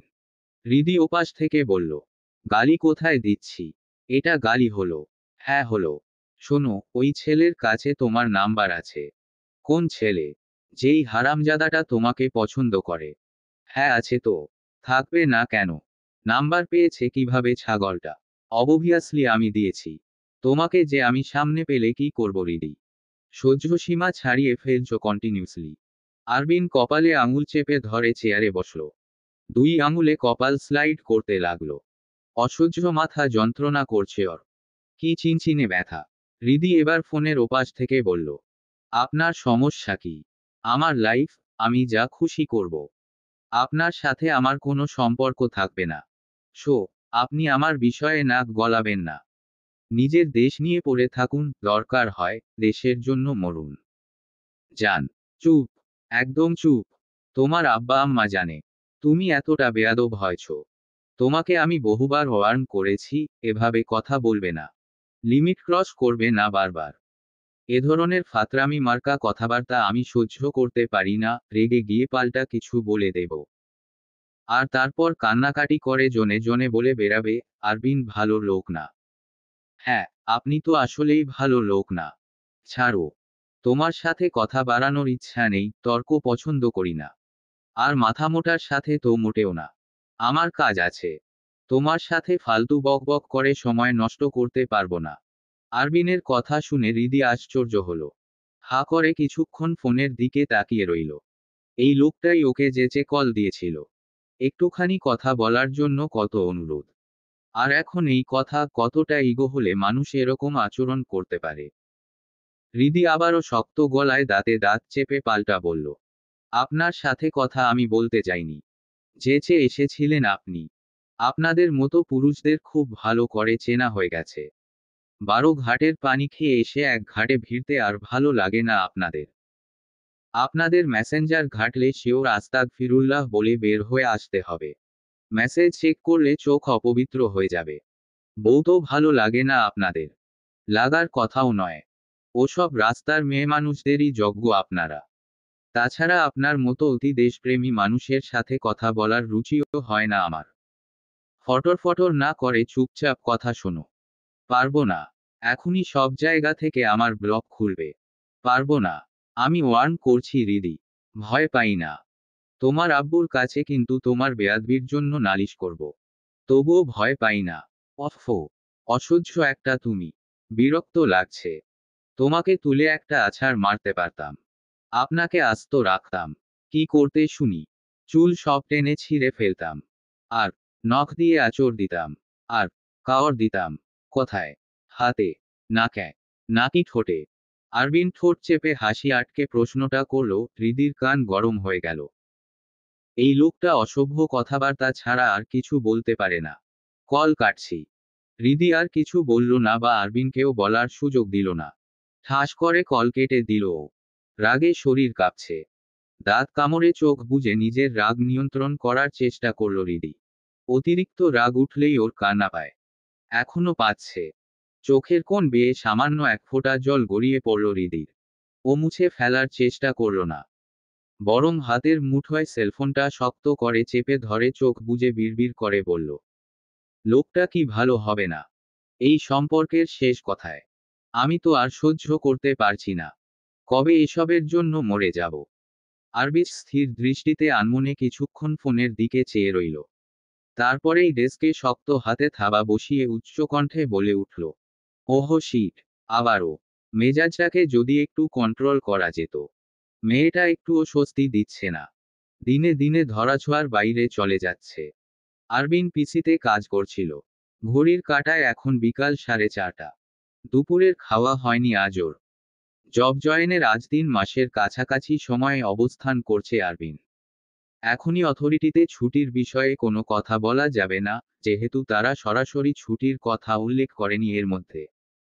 আরবিন আরও কিছুটা সময় দেখবে। কয়েকদিন ধৈর্য ধরে অপেক্ষা করবে। যদিও ওর এখন তাড়া নেই। ছুটি নিয়ে বাড়ি ফেরার তেমন কোনো আগ্রহও নেই। ফারিয়া বাইরে থেকে নক করে ভেতরে আসলো। আরবিন পিসি থেকে মনোযোগ সরিয়ে ওর দিকে তাকালো। ফারিয়া আজ কিছুটা সাজগোজ করে এসেছে। নিজেকে নিয়ে উচ্চমাত্রার আত্মবিশ্বাস দেখাচ্ছে ও। বরাবরই ফারিয়া বড্ড উচ্চ আকাঙ্ক্ষী আর অতি আত্মবিশ্বাসী মেয়ে। তাই ওর কথাবার্তার ধাঁচও ভিন্ন। আরবিন ফারিয়াকে জিজ্ঞাসা করল, কিছু বলবে? স্যার, আমরা কয়েকজন ডিউটি টাইম শেষে ক্যাফে আর্কোতে যেতে চাচ্ছি। আপনি জয়েন করবেন প্লিজ। আমি মনে হচ্ছে বিজি থাকবো। তোমরা যেতে পারো। প্লিজ স্যার, আজ না করবেন না। ফারিয়া অত্যন্ত অনুরোধের সাথে আরবিনকে বলল। আরবিন ভ্রু কুঁচকে জবাব দিল, ওকে। যাওয়া হচ্ছে তাহলে। ফারিয়া খুব খুশি হলো। আরবিনকে থ্যাঙ্কস জানিয়ে ডেস্ক থেকে বেরিয়ে আসলো। আরবিন ওসবে মনোযোগ না দিয়ে আবারও কাজে ব্যস্ত হয়ে পড়ল। সাইফা ফোনটা ধরে রেখেছে হৃদির সামনে। হৃদি নির্লিপ্ততা চাহনিতে চেয়ে আছে ফোনের দিকে, সম্পূর্ণ প্রতিক্রিয়াহীন। এ যেন হওয়ারই ছিল। তাই হৃদি আশ্চর্য হচ্ছে না, কোনো প্রতিক্রিয়াও দেখাচ্ছে না। শুধু ডান হাতটা বালিশের পাশে ফেলে শক্তভাবে মুঠো করে রেখেছে। সবে মাত্র 18 কি 20 দিন হলো। অসুস্থতা সেরে উঠেছে হৃদি। এর মধ্যে আরবিনের সাথে কথাবার্তা ছাড়া ওর জীবনের বাকি সবকিছু বেশ ভালোভাবেই চলছে। বলা যায়, আরবিনের সঙ্গ না পেয়ে হৃদি বরং ভালোই আছে। ওই লোকটার সঙ্গ ওকে বড্ড পোড়ায়। ওই লোকের কথাবার্তা ওর মস্তিষ্ককে জ্বলন্ত আগ্নেয়গিরি বানিয়ে ছাড়ে। অসহ্য যন্ত্রণা অনুভব করাই। রাতের ঘুম কেড়ে নেয়। না, এসব কোনো সুখকর অনুভূতি নয়। এ কেমন যেন বিরহ বেদনার অনুভূতি। দহনের অনলে পুড়িয়ে ছারখার করে ফেলতে চায়। এই অনুভূতির সাথে বরাবরের মতোই ভীষণ অপরিচিত হৃদি। বহুভাবে চেষ্টা করেছে নিজের মধ্যে বাসা বেঁধে থাকা এই অনুভূতিগুলোর সাথে পরিচিত হতে, তাদেরকে জানতে, কিন্তু বারবার ব্যর্থ হয়েছে হৃদি। যখনই মনকে প্রশ্ন করে, মন তুমি কি আরবিনকে পছন্দ করো, মন তখন একার্থে, বিনা সংকোচে জবাব দেয়, অবশ্যই না। যারা শুধু দেশকে ভালোবাসতে জানে, তারা স্বার্থপর মানুষ। আর স্বার্থপরদের পছন্দ করা যায় না। হৃদি তখন আবারও প্রশ্ন করে, তাহলে আমার এমন লাগে কেন? মন পাল্টা প্রশ্ন করে, কেমন লাগে? হৃদি জবাব দেয়, কেমন যেন অদ্ভুত যন্ত্রণা হয়। সূচের মতো বিধে, তরবারির মতো ধারালো। মন আবারও প্রশ্ন করে, এমনটা কখন হয় তোমার? হৃদি জবাবে বলে, আরবিন নামটা মস্তিষ্কে নাড়া দিলেই। একথা শোনার পরে মন আর কোনো জবাব দেয় না। নিশ্চুপ হয়ে যায়। বোবা সেজে থাকে। মানুষের মতোই বেইমানি করে। হৃদির এখন বেশিরভাগ দিনগুলো কাটে দৌড়ের ওপরে। পড়াশোনা আর পড়াশোনা। সকালটা শুরু হয় বইপত্রের সাথে, ঘুমও হয় বইপত্রকে সঙ্গী করেই। মাঝে মধ্যে পড়তে পড়তে বই হাতে নিয়েই ঘুমিয়ে পড়ে হৃদি। মাঝে দুয়েকদিন শাশুড়ির সাথে ফোনে কথা হয়েছিল ওর। কাকিমণিদের বাসায় থাকাকালীন তো তারা দেখতেও গিয়েছিল হৃদিকে। হৃদি সেসব মোটামুটি ভুলে গেছে প্রায়। সবকিছু ভুলতে চায়ও। কিন্তু ওই একটা রাতই শত চেষ্টা করেও ভুলতে পারে না। কি মারাত্মক দুর্বলতা! পুরুষ বড্ড শেয়ানা হয়। মেয়ে মানুষের দুর্বলতা সহজেই ধরে ফেলতে পারে। আর তাতেই বারবার আঘাত হানে। বিবাহিত জীবনের 3 মাসে এতটুকু তো বুঝে গেছে হৃদি। আজ সাইফা এসেছে হৃদিদের বাড়িতে। হৃদির কাছ থেকে কিছু নোট নিতে আর ওর সাথে আড্ডা দিতে। চা স্ন্যাক্স নিয়ে বসে খাওয়া আড্ডা সবই হচ্ছিল। তার মধ্যে সাইফা এমন একটা জিনিস দেখালো, যা দেখার সাথে সাথে হৃদি প্রায় মিনিট খানেকের মতো থমকে গিয়েছিল। বোবা বনে ছিল। তারপরেও হৃদি প্রায় চেঁচিয়ে উঠে বলল, এইসব তুই আমাকে দেখাচ্ছিস কেন সাইফা? ওই লোক ঘুরুক, মরুক, জাহান্নামে যাক। যা খুশি করুক। তাতে আমার কি? আমার কিছুই যায় আসে না। আমার একটা জীবন আছে। আর এই জীবন নিয়েই আমি বাঁচতে চাই। প্রেম, বিয়ে, সম্পর্ক, এর বাইরেও একটা জীবন হয়। তার মানে তোরা সত্যিই আলাদা হয়ে যাবি? হ্যাঁ হব। ওই লোক আমাকে দেশদ্রোহী বলে। একজন দেশদ্রোহী আর একজন সকল দেশপ্রেমীর মধ্যে কখনো সম্পর্ক গড়ে ওঠে না। এই বাস্তব সত্যিটা মেনে নেওয়াতেই মঙ্গল। চোখের সামনে ফোন স্ক্রিনে দেখা যাচ্ছে, আরবিন আল তৈমুর আইডিটাতে ট্যাগ করে ফারিয়া জাহান নামক একটা আইডি থেকে ফটো আপলোড করা হয়েছে। ফটোতে দেখা যাচ্ছে একটা ক্যাফেতে সামরিক পোশাক পরিহিত কয়েকজন নারী ও পুরুষ অফিসারের সাথে দাঁড়িয়ে আছেন আরবিন, মুখে চওড়া হাসি। যেন খুশিতে বরফের মতো গলে পড়ছে। হৃদি উত্তপ্ত চাহনিতে তাকিয়ে আছে সামনে বসে থাকা সাইফার দিকে। সাইফা ওর দিকে ড্যাব ড্যাব করে তাকাচ্ছে। হৃদি যে ভীষণ রেগে গেছে, তা বলার অবকাশ রাখে না। সাইফা ওকে আরো কিছুটা খ্যাপাতে বলল, চা খা। চা খেয়ে মাথা ঠান্ডা কর। হৃদি খেকিয়ে উঠে বলল, আর মাথা ঠান্ডা? তোকে এইসব আমি দেখাতে বলেছি? ওই লোকের আইডির নাম তোকে বলাটাই আমার ভুল হয়েছে। সাইফা আস্তে করে জবাব দেয়, কিছু কিছু ভুল জীবনের জন্য ভালো। এই যেমন দেখ, তুই তো দুলাভাইকে ব্লক দিয়ে রেখেছিস।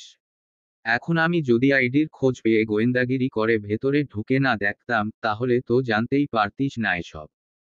ওই মেয়েটার আইডির নাম খেয়াল করেছিস? ফারিয়া জাহান। ও তোর স্বামীর ডিপার্টমেন্টে লেফটেন্যান্ট পদে আছে।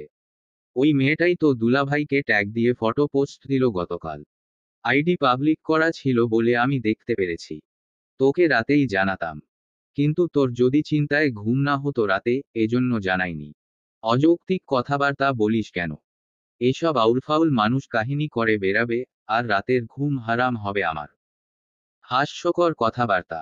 হৃদি তাচ্ছিল্যের হাসি দিল শেষের কথাটা বলে। সাইফা এবার সতর্ক গলায় বলল, দেখেছিস আমার কথা কি ভুল ছিল? এই ডিফেন্সের ব্যাটা মানুষরা বউ ছাড়া থাকলে এমনিতেই খারাপ চরিত্রের হয়ে যায়। মানে এরা যে কত খারাপ। আমার খালামণি ভুগছে এখন। সাইফা, উনার সাথে আমার কোনোদিন কোনোরকম সম্পর্ক গড়েই ওঠেনি। এই সম্পর্কের ভবিষ্যৎ পরিণতি অনিশ্চিত। আমি নিজেও এ ব্যাপারে কনফিউজড। হুটহাট কোনো সিদ্ধান্ত নেওয়া যায় না। কিন্তু উনি সরাসরি বলে দিয়েছেন আমাকে ডিভোর্স দেবেন। তাহলে তাই হোক। আমিও বিনা সংকোচে মেনে নেব। কিন্তু তোদের ঝামেলার মূল কারণটা আমার খুব লেইম লাগে রে রিদি। লেইম তোর কাছে। আমার কাছে এটা ছোটখাটো ব্যাপার নয়। বিয়ের প্রথম দিনে উনি একটা কথা আমাকে ভালোমতো বুঝিয়ে দিয়েছেন, আমার চাইতে উনার কাছে দেশ বড়। এই দেশ কি দিয়েছে উনাকে? এই দেশের গুরুত্ব সর্বোচ্চ হওয়ার জন্য কোনো কারণ দেখা আমাকে। উনি আমার গুরুত্বটা চোখে আঙুল দিয়ে দেখিয়ে দিয়েছেন। একটা মানুষকে কাছ থেকে না দেখলে চেনা যায় না, জানাও যায় না। বিয়ের আগে উনাকে আমি যতটুকু দেখেছি, দূর থেকে শ্রদ্ধার নজরে দেখেছি।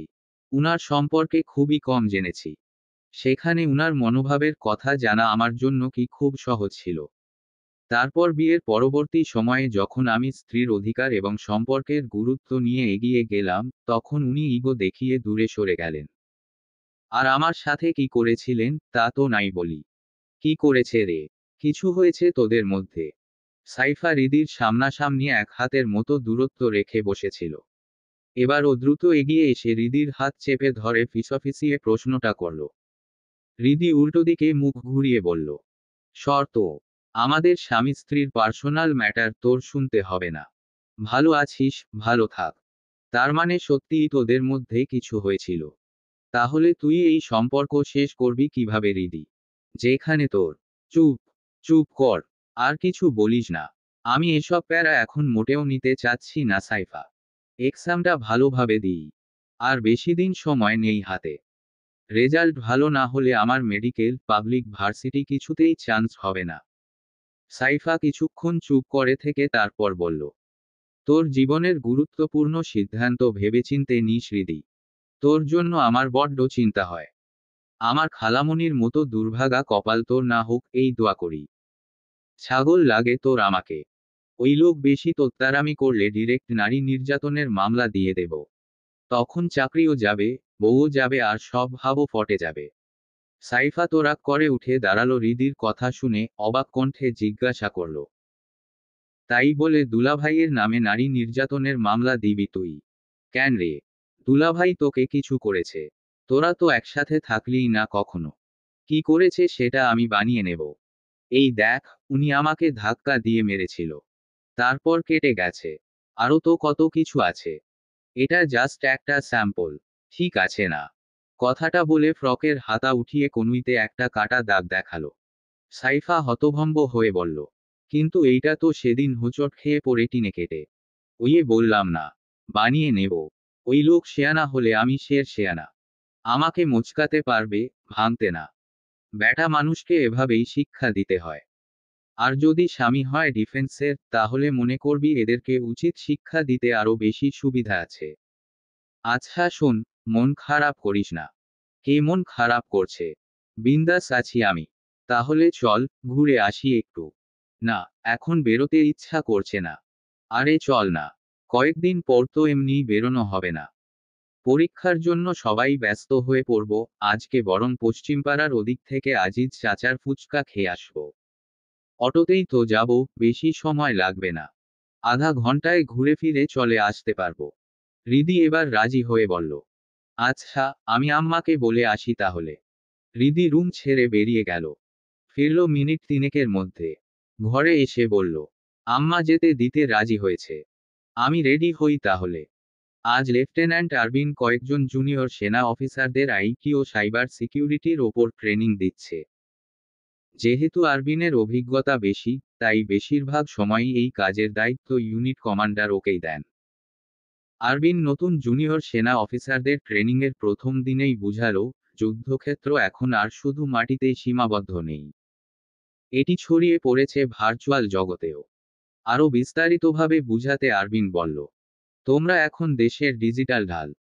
এই যুদ্ধক্ষেত্রে তোমাদের অস্ত্র হবে কোড এবং শত্রু হবে অদৃশ্য। বেসিক ক্লাসের পর ট্রেনিং শুরু হলো সাইবার অ্যাটাকের ধরন চেনা দিয়ে। প্রথম ক্লাসে তারা শিখল ফিশিং অ্যাটাক, ম্যালওয়্যার এবং ডেটা ব্রিচের কৌশল। আরবিন বাস্তব উদাহরণ দিয়ে বুঝিয়ে দিল কিভাবে একটি ছোট্ট ভুল পুরো একটা সিস্টেম ভেঙে দিতে পারে। মূলত এই জগতে শত্রুরা খুবই কৌশলী, তবে একটি শক্ত কড়ি একটি শক্তিশালী দেশ, আর এটাই নিরাপত্তার জন্য সবচেয়ে গুরুত্বপূর্ণ অস্ত্র। ক্লাসের এক ফাঁকে অফিসার তাহসিন জিজ্ঞাসা করল, স্যার, আমরা যদি কখনো সাইবার অ্যাটাকের সম্মুখীন হই, তখন কি করব? আরবিন হালকা হেসে বলল, প্রথমত, আতঙ্কিত হবে না। দ্বিতীয়ত, আগের দিন যেসব প্রোটোকল শিখেছ সেগুলো অনুসরণ করবে। তৃতীয়ত, শত্রুর কোড ভেঙে তাকে চিহ্নিত করার চেষ্টা করবে। আরবিন আরও কিছুক্ষণ ট্রেনিং ক্লাস করিয়ে তারপর ক্লাস শেষ করে দিল। ক্লাসরুম থেকে বের হওয়া মাত্রই আরবিনের ফোন ক্রিং ক্রিং শব্দে কেঁপে উঠল। সূক্ষ্মভাবে ফোনটা খাকি প্যান্টের পকেট থেকে বের করে ফোন স্ক্রিনে নাম্বারটা দেখল। আরবিনের আম্মা কল দিয়েছেন। আজও ডিউটি টাইমে আম্মার কল। আরবিন বুঝল, নিশ্চয়ই কোনো জরুরি বিষয় হবে। তাই সঙ্গে সঙ্গেই কল রিসিভ করল। কল রিসিভ করতেই ফোনের ওপাশ থেকে যেন ঝড় বয়ে গেল। অনেক চিৎকার চেঁচামেচি আওয়াজ শোনা যাচ্ছে। আরবিন ঠিকমতো শুনতে পাচ্ছে না ওর আম্মার কথা। কি যেন বলছেন তিনি। আরবিন এবার হালকা কেশে গলা ঝেড়ে বলল, হ্যালো আম্মা। কি বলছেন? কিছু শোনা যাচ্ছে না। এবার আফসানা বেগম একপাশে সরে গিয়ে জোরে জোরে চেঁচিয়ে বললেন, হ্যালো আব্বা। রিদি অ্যাক্সিডেন্ট করেছে। ওকে ইমিডিয়েট হসপিটালে আনা হয়েছে। আমি খবর পেয়ে মাত্র হসপিটালের সামনে এসে নেমেছি। ভেতরে যেয়ে তোমাকে জানাবো। কল রাখছি এখন। অবস্থা গুরুতর হয়তো। আফসানা বেগম রীতিমতো হাঁপাচ্ছিলেন। নিঃশ্বাস আটকে আটকে আসছিল তার। কথা বলতে কষ্ট হচ্ছিল। যেন ভীষণ তাড়াহুড়োয় আর শঙ্কিত হয়ে আছেন। তার কথার ধারেই তা স্পষ্ট অনুভব করা যাচ্ছিল। মায়ের কল কেটে দেওয়ার পরেও আরবিন কিছুক্ষণ ফোনটা কানে চেপে ধরে স্তব্ধ হয়ে দাঁড়িয়ে রইল। যেন বোবা হয়ে গেছে ও। বুকে দুরু কম্পন হতে লাগল। হৃৎস্পন্দন মুহূর্তের মধ্যে মাত্রা ছাড়িয়ে বেড়ে গেল। আরবিন আর এক মুহূর্তও দাঁড়ালো না সেখানে। মাথা কাজ করছে না ওর। উদ্দেশ্যহীনভাবে দ্রুত হাঁটা দিল ক্যান্টনমেন্টের দিকে। আরবিন দিকবিদিক জ্ঞানশূন্যভাবে হেঁটে চলেছে। মূল অফিসের সামনে এসে দাঁড়াতেই সহকর্মী জাহিনের সাথে দেখা হলো। আরবিনকে উদ্ভ্রান্ত দেখাচ্ছে। চুলগুলো এলোমেলো হয়ে পরিপাটি ভাব হারিয়েছে, চোখ মুখ লাল হয়ে গেছে। ঠোঁটে ঠোঁট চেপে হাতের মুঠো শক্ত করে অস্থিরভাবে এদিক ওদিক তাকাচ্ছে ও। জাহিন আরবিনের এমন অবস্থা দেখে হতচকিত হলো। রীতিমতো ভয়ও হলো। স্যার কি আবার কারো ওপর খেপলেন নাকি? নিশ্চয়ই কেউ কোনো কাজে উল্টোপাল্টা ব্যাঘাত ঘটিয়েছে। জাহিন মনে করার চেষ্টা করল ও কিছু করেছে কিনা। যখন নিজের কোনো ভুল বা দোষ মনে পড়ল না, তখন জাহিন নিশ্চিন্ত হয়ে ভদ্রভাবে আরবিনকে প্রশ্ন করল, স্যার, কিছু কি হয়েছে? আরবিন এবার সরাসরি জাহিনের দিকে তাকিয়ে জিজ্ঞাসা করল, আব্দুল মুহিত স্যার কি ইউনিট হেডকোয়ার্টারে আছেন? জাহিন, ইয়েস স্যার, তিনি আছেন। আর কিছুক্ষণ পরেই হয়তো বেরোবেন। দেখলাম ড্রাইভারকে কল করে গাড়ি বের করার কথা বলছিলেন। ওকে। আরবিন কথা বাড়ালো না। এখন ওর হাতে খুব বেশি সময় নেই। কারো সাথে সৌজন্যতা দেখানো জরুরি নয় এই মুহূর্তে। আরবিন সোজা কমান্ডার আব্দুল মুহিত স্যারের অফিসের দিকে হাঁটা ধরল। এর আগে এই মানুষটাকে কখনো এতটা উদ্ভ্রান্ত লাগেনি। ইউনিট কমান্ডার আব্দুল মুহিত স্যারের অফিস রুমে তার সামনে দুই হাত পেছনে মুড়ে স্ট্রেইটলি দাঁড়িয়ে আছে আরবিন। প্রফেশনাল লাইফে দেড় যুগ পার করে ফেলা আব্দুল মুহিত রিমলেস চিকন গ্লাসের চশমাটা ঠিক করে আরবিনের দিকে তীক্ষ্ণ চাহনিতে চেয়ে আছেন। আরবিন সরাসরি আবারও বলল, স্যার, আমার ইমিডিয়েট আজই, এখনই ছুটি প্রয়োজন। এখন ছুটিটা কিভাবে পাবো, সেটা আপনি দেখবেন। কমান্ডার আব্দুল মুহিত চশমাটা হালকা নামিয়ে আরবিনের দিকে তাকিয়ে প্রশ্ন করলেন, লিখিত আবেদনপত্র কোথায়? আরবিন এবার থমকালো। এই সময়ও রুলস এন্ড রেগুলেশনস। ও ধাতস্থ হয়ে জবাব দিল, sir, situation out of control. হাতে একটুও টাইম নেই। ইমিডিয়েট আমাকে ঢাকায় ফিরতে হবে। আমার ওয়াইফ অ্যাক্সিডেন্ট করেছে। Oh no. কিভাবে? I don't know sir. আমি জাস্ট জেনেছি ও অ্যাক্সিডেন্ট করেছে। Serious condition. কিন্তু বাবা, তোমাকে তো রিসেন্টলি একটা অপারেশন পরিচালনাকারী টিমের আইটি এন্ড সাইবার সাপোর্টের জন্য ক্যাপ্টেন্সির দায়িত্ব দেওয়া হয়েছে। সেটার কি হবে? কলিগ নয়তো কোনো ডেপুটি অফিসারকে আমার অ্যাবসেন্সে ক্যাপ্টেন্সির দায়িত্ব দিতে পারেন স্যার। বাট আমার এখন কোনো কিছু ভাবার সময় নেই। দুদিনের ছুটি চাইছি। বেশি দিন তো নয়। কিন্তু এভাবে হুটহাট ছুটির অ্যাপ্লিকেশন অ্যাপ্রুভও করাটা আমার জন্য তো খুব টাফ ব্যাপার আরবিন। মনে রেখো, আমার ওপরেও অথরিটি আছে। আমি শেষ নই। আর এসব সেন্সিটিভ ইস্যু। খুব বেশি দিন হয়নি তুমি জব জয়েন করেছো।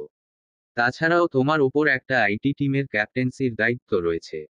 অর্থাৎ তোমার ডিউটি খুবই গুরুত্বপূর্ণ। আরবিন এবার টেবিলে হাত রাখল, কণ্ঠস্বর কিছুটা খাদে এনে আব্দুল মুহিতকে বলল, sorry sir, bar profession and ডিউটির বাইরে গিয়ে একটা কথা বলতেই হচ্ছে। আপনার কি ঘরে বউ নেই? আব্দুল মুহিত মুচকি হাসলেন এমন পরিস্থিতিতেও। চেয়ার ছেড়ে উঠে দাঁড়িয়ে এগিয়ে এসে আরবিনের কাঁধে হাত রেখে বলল, তোমাকে বাজিয়ে দেখতে ভালো লাগে। এমনি এমনি কি আর ক্যাপ্টেন্সির দায়িত্ব তোমার ওপর ছেড়ে দিয়েছি এত অল্প কদিনের মধ্যে? আরবিন কিছুটা রাগও হলো। এমন পরিস্থিতিতেও সারের বাজিয়ে দেখতে হবে। যদিও প্রফেশনের বাইরে গিয়ে ইউনিট কমান্ডার আব্দুল মুহিত স্যারের সাথে ওর বেশ ভালো একটা সম্পর্ক। প্রায়ই তারা একসাথে বসে চাকরির আড্ডা দেয়। সমসাময়িক নানান বিষয়ে আলাপ আলোচনাও হয় তাদের মধ্যে। মূলত আরবিনের দৃঢ় অবস্থানই কমান্ডারকে ওর প্রতি মুগ্ধ হতে বাধ্য করেছে। আব্দুল মুহিত এখন বের হবেন। যাওয়ার আগে তিনি আরবিনের পাশ ঘেঁষে দাঁড়িয়ে বললেন, তবে লেফটেন্যান্ট আরবিন, 3 মাসের এই মোটামুটি দীর্ঘ সময়টাতে আমি কিন্তু তোমাকে আজ পর্যন্ত কখনো এতটা উদ্ভ্রান্ত আর উদ্গ্রীব দেখিনি। একটু সামলে, হ্যাঁ। কারণ তুমি যেই প্রফেশনে আছো, সেখানে কাছের মানুষদের প্রতি টান তো দূর। নিজের জীবনের মায়া ছেড়ে সামনে এগোতে হবে। বুঝেছ? আরবিন সোজা হয়ে দাঁড়িয়ে বলল, ইয়েস স্যার। আরবিন দাঁড়িয়ে আছে ইবনে সিনা হাসপাতালের দোতলার একটা কেবিন রুমের সামনে। সারারাত বাস জার্নি করে এসে ভোরে পৌঁছেছে ও। ক্লান্তির ছাপ চোখে মুখে স্পষ্ট বোঝা যাচ্ছে। চুলগুলো এলোমেলো। পরনে খাকি প্যান্ট আর জলপাই রঙের একটা টি শার্ট। বাহাতে বরাবরের মতোই আর্মি ওয়াচটা অবস্থান করছে। আরবিন ঠোঁটে ঠোঁট চেপে উদ্ভ্রান্তের ন্যায় তাকিয়ে আছে। আশেপাশে আর কাউকে দেখছে না। সিলেট থেকে রওয়ানা হয়েছিল রাতের দিকেই। সে সময় ওর আম্মার সাথে মাত্র 2 মিনিটের জন্য একবার কথা হয়েছিল। তখন আফসানা বেগম তাড়াহুড়োয় জানিয়েছিলেন, তিনি হসপিটালেই আছেন। সবাই উপস্থিত আছে এখানে। তারা ইবনে সিনা হাসপাতালের 2য় তলার একটা কেবিন ভাড়া করেছেন। আরও কিছু বলার আগেই ফোন কেটে যায়। তবে আরবিনের ফোনে চার্জ না থাকায় ও আর যোগাযোগ করার সুযোগ পায়নি। জার্নিটা সম্পূর্ণ রাতের এবং আরামদায়ক হলেও সারারাত আরবিনের ঘুম হয়নি। এখানে এসে রিসিপশনে ইনফরমেশন দিয়ে জিজ্ঞাসা করতেই তারা রিদিকে যেই কেবিনে রাখা হয়েছে, সেই কেবিন নাম্বার জানিয়ে দেয়। তবে কেবিন রুমের সামনে এসে কাউকেই চোখে পড়ছে না আরবিনের অস্বস্তি আর অস্থিরতার দরুন নিঃশ্বাস আটকে আসছে ওর। তখনই দোতলার ডান দিকের বারান্দা হতে সোহরাব হোসেন আর তিতাসকে আসতে দেখা গেল। আরবিনকে দেখে চরম আশ্চর্য হয়েছেন সোহরাব হোসেন আর তিতাস। সোহরাব হোসেন এগিয়ে আসতেই আরবিন বলল, আসসালামু আলাইকুম আব্বু। ওয়ালাইকুম আসসালাম। তুমি এখানে যে বাজান? কখন আসলে? বিকালে খবর পেয়ে রাতেই রওয়ানা দিয়েছিলাম। মাত্র এসে পৌঁছালাম। সবাই কোথায়? সবাই মানে তোমার আম্মা, শাশুড়ি আর মহিলাদের বাসায় পাঠিয়ে দিয়েছি। তোমার আব্বা ছিলেন অনেকক্ষণ। তিনি একটু বাইরে বেরিয়েছেন। কিন্তু তুমি যে আসবে, তা তো আশা করিনি। কেন আব্বু? আমার কি আসা উচিত হয়নি? না, ঠিক তা নয়। তবে অবস্থা তো আহামরি গুরুতর কিছু না। মানে? আম্মা যে ফোনে বলল, গুরুতর অবস্থা। তোমার আম্মা বলেছেন? আশ্চর্য হয়ে প্রশ্নটা করলেন সোহরাব হোসেন। আরবিন জবাব দিল, জি। আম্মাই তো গতকাল বিকালে ফোন করে এমনভাবে বললেন, যাতে আমার আসতেই হলো। ওহ, বুঝেছি। আসলে ভুল মানুষের না, পরিস্থিতির সামান্য ভুল বোঝাবুঝি হয়েছে। না হলে তোমাকে এতদূর কষ্ট করে আসতে হতো না এ সময়ে। না আসলেও চলতো। শ্বশুরের কথা শুনে আরবিন কিঞ্চিত ভ্রু কুঁচকে প্রশ্ন করল, মানে? সোহরাব হোসেন জবাব দিলেন, মানেটা বুঝতে পারবে। মেয়ে আমার কেবিনের ভেতরে আছে। ঘুমাচ্ছে এখন। হাই ডোজের মেডিসিন দেওয়া হয়েছে। ভেতরে যাও। ওকে দেখো, বুঝতে পারবে। আরবিন আর কোনো কথা বলল না। সামনের কেবিনের দরজা ঠেলে ভেতরে গিয়ে দরজা লক করে দিল। চোখের সামনে কেবিনের বেডে আলতোভাবে চোখ বুজে ঘুমিয়ে থাকা মেয়েটাকে দেখে অজানা কারণে এতক্ষণের বুকের মাঝে জ্বলতে থাকা জ্বলন্ত লাভা যেন নিমিষেই নিভে গেল। ধীর পায়ে সামনে এগিয়ে গেল আরবিন। একপাশে একটা চেয়ার রাখা ছিল। চেয়ারটা আস্তে করে টেনে নিয়ে হৃদির সামনে বসল। হৃদির পায়ে, মাথায় আর ডান হাতে ব্যান্ডেজ করা। হৃদির শরীরের দিকে তাকিয়ে ভালোভাবে খেয়াল করে যা বোঝার বুঝে নিল আরবিন। জ্বলতে থাকা হৃদয়ে প্রশান্তি নেমে আসলো যেন। স্বস্তির নিঃশ্বাস ফেললেও ব্যান্ডেজ করা ওই হাতটা কোমলভাবে নিজের শক্তপোক্ত হাতের মুঠোয় টেনে নিল আরবিন। চোখমুখ আবারও লাল, উত্তপ্ত হয়ে উঠেছে ওর। স্থির চাহনিতে হৃদির ফ্যাকাশে মুখের দিকে কিছুক্ষণ চেয়ে রইল নির্লিপ্তভাবে। ধীরে ধীরে এগিয়ে গেল আরবিন। গতকাল বিকাল থেকে আজ সারা রাত খায়নি কিছুই, এমনকি এক গ্লাস পানিও না। হৃদির মুখের কাছে মুখ এগিয়ে নিল আরবিন। শুষ্ক ওই কোমল ঠোঁটজোড়াতেই এতক্ষণ নজর ছিল ওর। এবার নিজের সিগারেটে পোর খাওয়া ওষ্ঠদয় তাতে মিশিয়ে দিল আরবিন। ঠোঁটের আলিঙ্গন আরেকটু গাঢ় হলো, ঠোঁটের ভাঁজে ঠোঁটের স্পর্শ দৃঢ় হতে লাগলো মুহূর্ত বাড়ার সাথে সাথে। দীর্ঘ সময় পরে আরবিন ওই ঠোঁটজোড়া ছেড়ে পুনরায় চেয়ারে স্থির হয়ে বসল। এবার নাক, চোখ মুখের সাথে ঠোঁটও লাল বর্ণ ধারণ করেছে ওর। হৃদির শুষ্ক ঠোঁট ভিজিয়ে দিয়ে যেন পরম শান্তি পেয়েছে আরবিন। ওই ভেজা ঠোঁটের দিকে চেয়েই ফিসফিসিয়ে ও বলে উঠল, এই মেয়ে নির্ঘাত আমাকে মেরে ফেলবে একদিন। ইবনে সিনা হাসপাতালের দোতলার 201 নাম্বার কেবিনের বাইরের করিডোরে সারি বেঁধে সাজিয়ে রাখা চেয়ারগুলোর একটাতে মাথা এলিয়ে চোখ বুজে শুয়ে আছে আরবিন। ঘুমিয়ে পড়েছে কিনা তা বোঝা যাচ্ছে না, কারণ ওর মুখের ওপরে একটা আর্মি ক্যাপ অবস্থান করছে। সোহরাব হোসেন বেশ কয়েকবার বাইরে থেকে ভেতরে যাওয়া আসা করছেন। এবার ফিরে তিনি আরবিনের পাশের চেয়ারটাতে গিয়ে বসলেন। তারপর ঘাড় ঘুরিয়ে আরবিনের দিকে কিছুক্ষণ তাকিয়ে থেকে হালকা কেশে বললেন, অ্যাক্সিডেন্ট গুরুতর নয়। ওর শরীরের বাহ্যিক অবস্থা দেখে নিশ্চয়ই এটুকু বুঝতে পেরেছ। হসপিটালে আনার পরে শুধু সেলাই আর ব্যান্ডেজ করিয়ে রেখে দিয়েছে। এটুকুও রাখত না তারা। আমাদের অনুরোধেই রেখেছে গতকালের রাতটা শুধু। আজ রিলিজ দেবে। আরবিন এবার মুখের ওপর থেকে ক্যাপ সরিয়ে উঠে সোজা হয়ে বসে বলল, অ্যাক্সিডেন্ট করেছিল কিভাবে আব্বু? বান্ধবীর সাথে ঘুরতে বেরিয়েছিল বিকালের দিকে। আসার পথে বান্ধবীকে আগে বাড়িতে নামিয়ে দিয়ে অটোরিকশা করে আসছিল বাসার দিকে। তখনই মাঝরাস্তায় একটা সিএনজির সাথে অ্যাক্সিডেন্ট হলো। অটোচালকের তেমন কিছু হয়নি, তবে হৃদি হাত পায়ে আর মাথায় মোটামুটি আঘাত পেয়েছে। পরিচিত একজন দেখে সাথে সাথে খবর দেওয়ার পরেই আমরা এখানে আসি। সে এমনভাবে ফোনে কথাগুলো বলছিল, আমরা ভেবেছিলাম গুরুতর অবস্থা। কিন্তু আল্লাহর রহমতে তেমন কিছু হয়নি। আজই হৃদিকে বাড়িতে নিয়ে যেতে পারবো। আরবিন মাথা নাড়ালো শুধু। নির্ঘুম রাত কাটানোর কারণে চোখ লাল হয়ে গেছে ওর। ক্লান্তি চোখে মুখে ছেয়ে আছে। সোহরাব হোসেন বললেন, তুমি একটু ঘুম দিয়ে নাও আব্বা, শরীর খারাপ করবে নয়তো। আরবিন জবাবে বলল, বাসায় ফিরে নিরিবিলিতে ঘুমাবো। দুদিনের জন্য আছি এখানে। সোহরাব হোসেন এবার ব্যস্ত হয়ে বললেন, আমাদের ওখানেই চলো। তোমার আম্মাও আমাদের বাসায় গেছেন। তাদের এখন আবার এখানে আসতে নিষেধ করে দিয়েছি। মেয়েকে নিয়ে ফিরবো আমরা। আরবিন নিশ্চুপ হয়ে বসে রইল। সোহরাব হোসেন উঠে গেলেন। অ্যাম্বুলেন্সের ব্যবস্থা করে এসেছেন তিনি। হৃদির হাত পায়ের এই আঘাত নিয়ে সাধারণ যানবাহনে যাতায়াতের প্রশ্নই আসে না। এক্ষেত্রে অ্যাম্বুলেন্সই নিরাপদ বাহন। সোহরাব হোসেন বেরিয়ে যাওয়ার আগে আরবিনের উদ্দেশ্যে বললেন, আব্বা, আমি একটু ওদিকে সবকিছু ক্লিয়ার করে আসি, তুমি হৃদির কাছে যাও। ফিরে এসে ওকে নিয়ে বের হব আমরা। আচ্ছা আব্বু। সোহরাব হোসেন বেরিয়ে যেতেই আরবিন উঠে কেবিনের ভেতরে ঢুকল। হৃদির গতকালের অ্যাক্সিডেন্টের পর থেকে তেমন কিছুই জানা নেই। এর মধ্যে কিছু ঘটে থাকলে তা ওর মস্তিষ্কে কোনোভাবেই থাকার কথা নয়। কারণ গতকাল এখানে আনার পরপরই ওকে হাইড্রোজের ঘুমের মেডিসিন দেওয়া হয়েছিল। কিছুক্ষণ আগে বহু কষ্টে চোখের পাতা মেলতে পেরেছে হৃদি। আধো ঘুম ঘুম চোখে কোনোমতে ঘাড় নাড়িয়ে আশেপাশের পরিবেশ দেখতে লাগলো ও। হসপিটালের কেবিন রুম, এমন পরিবেশ, এই পরিস্থিতি, এসব কিছুর সম্মুখীন এই প্রথমবার হচ্ছে হৃদি। অস্থির দৃষ্টি যখন সামনে দরজার দিকে গিয়ে পড়ল। কিছু মুহূর্তের জন্য স্তব্ধ হয়ে গেল ওর সময়, থমকে গেল মস্তিষ্ক, হৃৎস্পন্দন স্থির হয়ে এলো। স্থির দৃষ্টিতে বিধ্বস্ত পুরুষকে দেখছে হৃদি।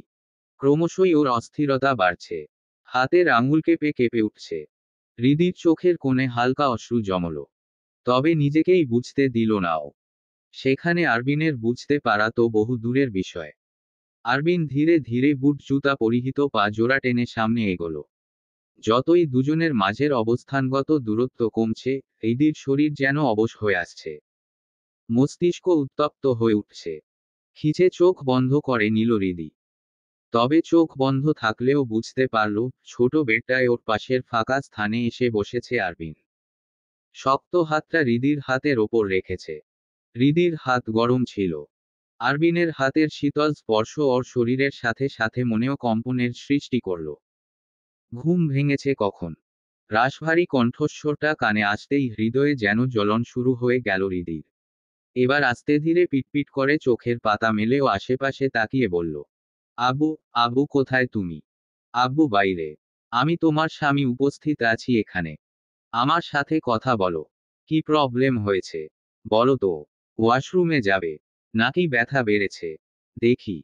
আরবিন হৃদির হাতটা টেনে এগিয়ে নিয়ে দেখতে গেল, হৃদি আস্তে করে টেনে সরিয়ে নিল ওর হাত। আরবিন কিছুক্ষণ স্তব্ধ চাহনিতে হৃদির ফ্যাকাশে মুখের দিকে চেয়ে রইল। নিজের অস্থিতিশীল মেজাজকে সামলানো বড্ড কষ্টকর। ওর প্রফেশন, ওর কাজ ওকে আরো বেশি কঠিন বানানোর সাথে সাথে অস্থিরও বানিয়ে ছেড়েছে।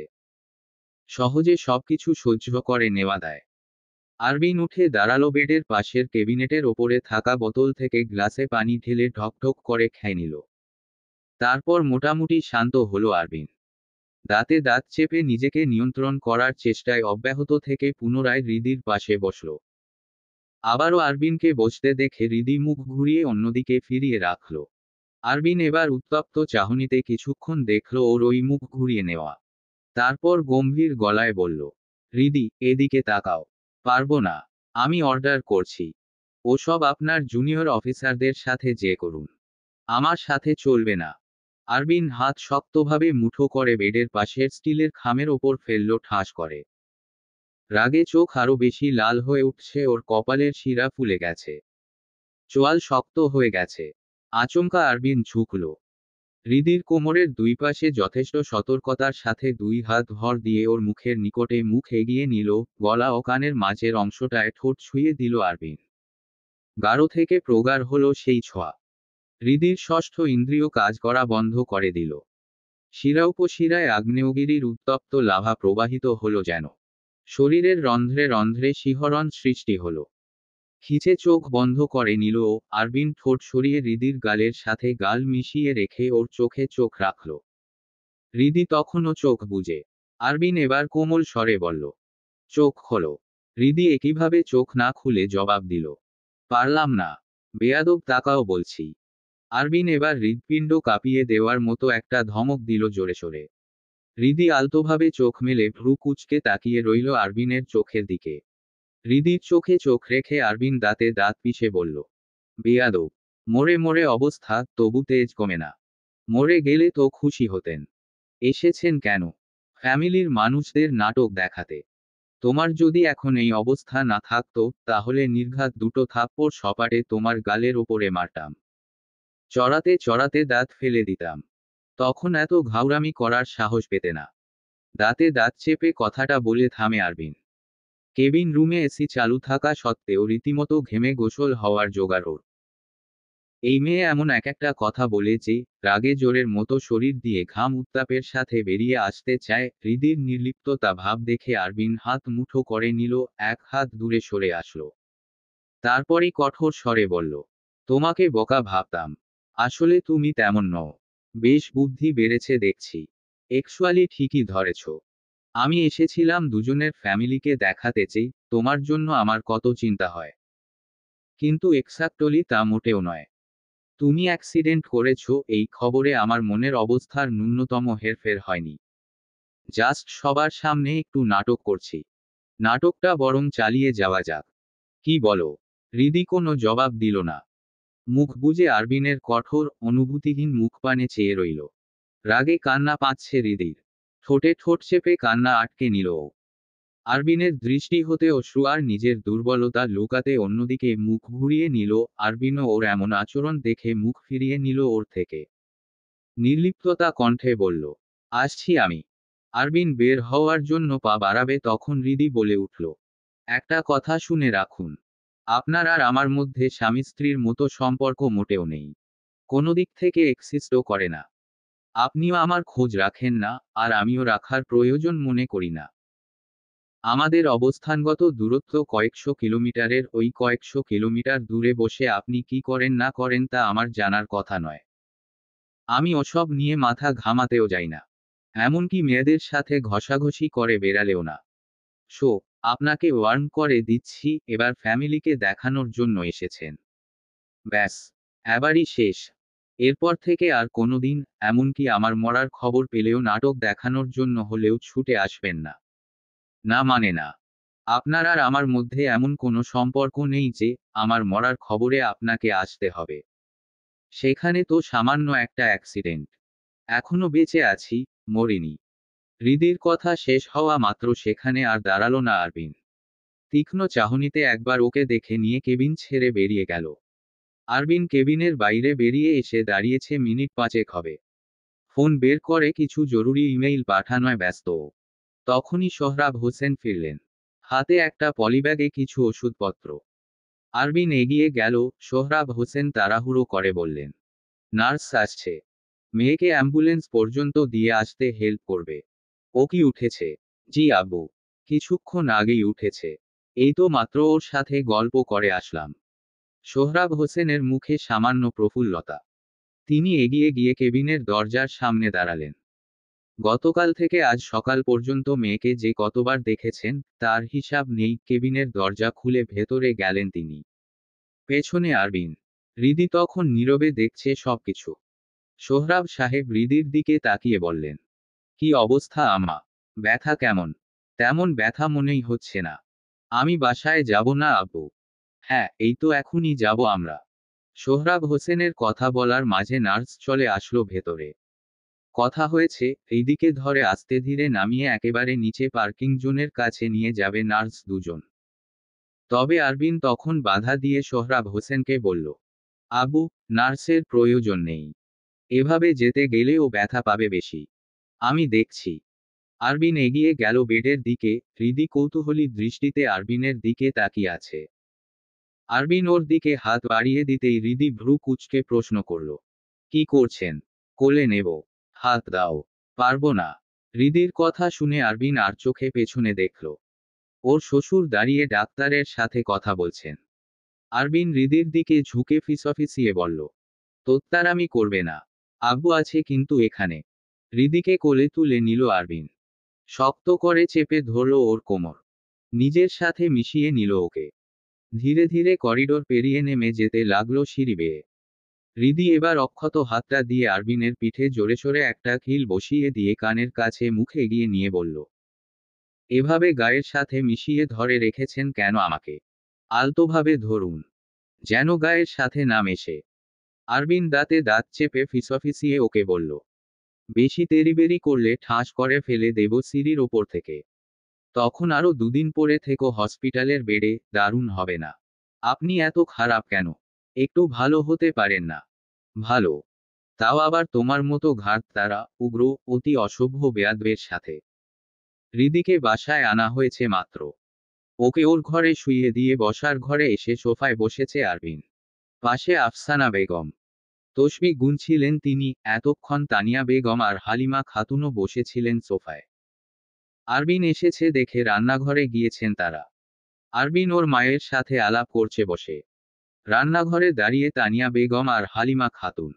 হালিমা খাতুন ফিসফিসিয়ে বললেন, কি রান্না করবা আপা? জামাইকে দেখে মনে হলো কিছু পেটে পড়েনি অনেকক্ষণ। চোখ মুখ শুকনো দেখলাম। সকালবেলা তো নাস্তা তৈরি করি। তার আগে ওকে একটু বিশ্রাম নিতে বলে আসি গিয়ে।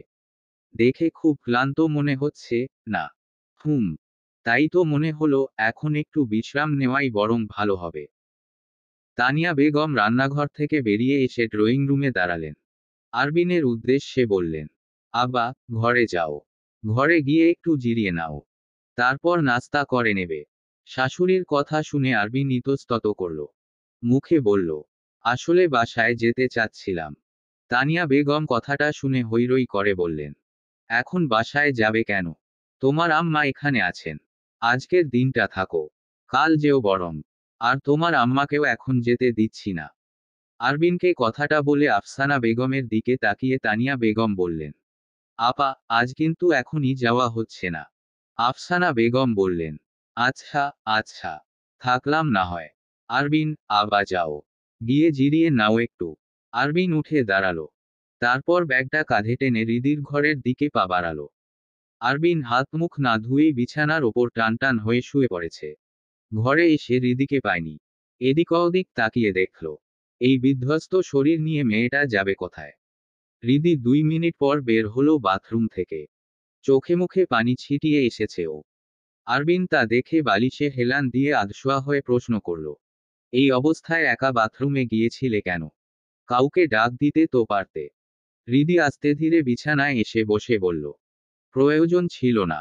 আহামরি কিছু হয়নি আমার, একাই দিব্যি হাঁটতে চলতে পারছি। রিদি পা উঠিয়ে বসল বিছানায়। হাত বাড়িয়ে বালিশ নেওয়ার চেষ্টা করতেই আরবিন ওর ডান পাশ থেকে বালিশ নিয়ে এগিয়ে দিল রিদির কোলের ওপর। রিদি সেটা নিয়ে বিছানার বা পাশে রেখে আধশোয়া হলো।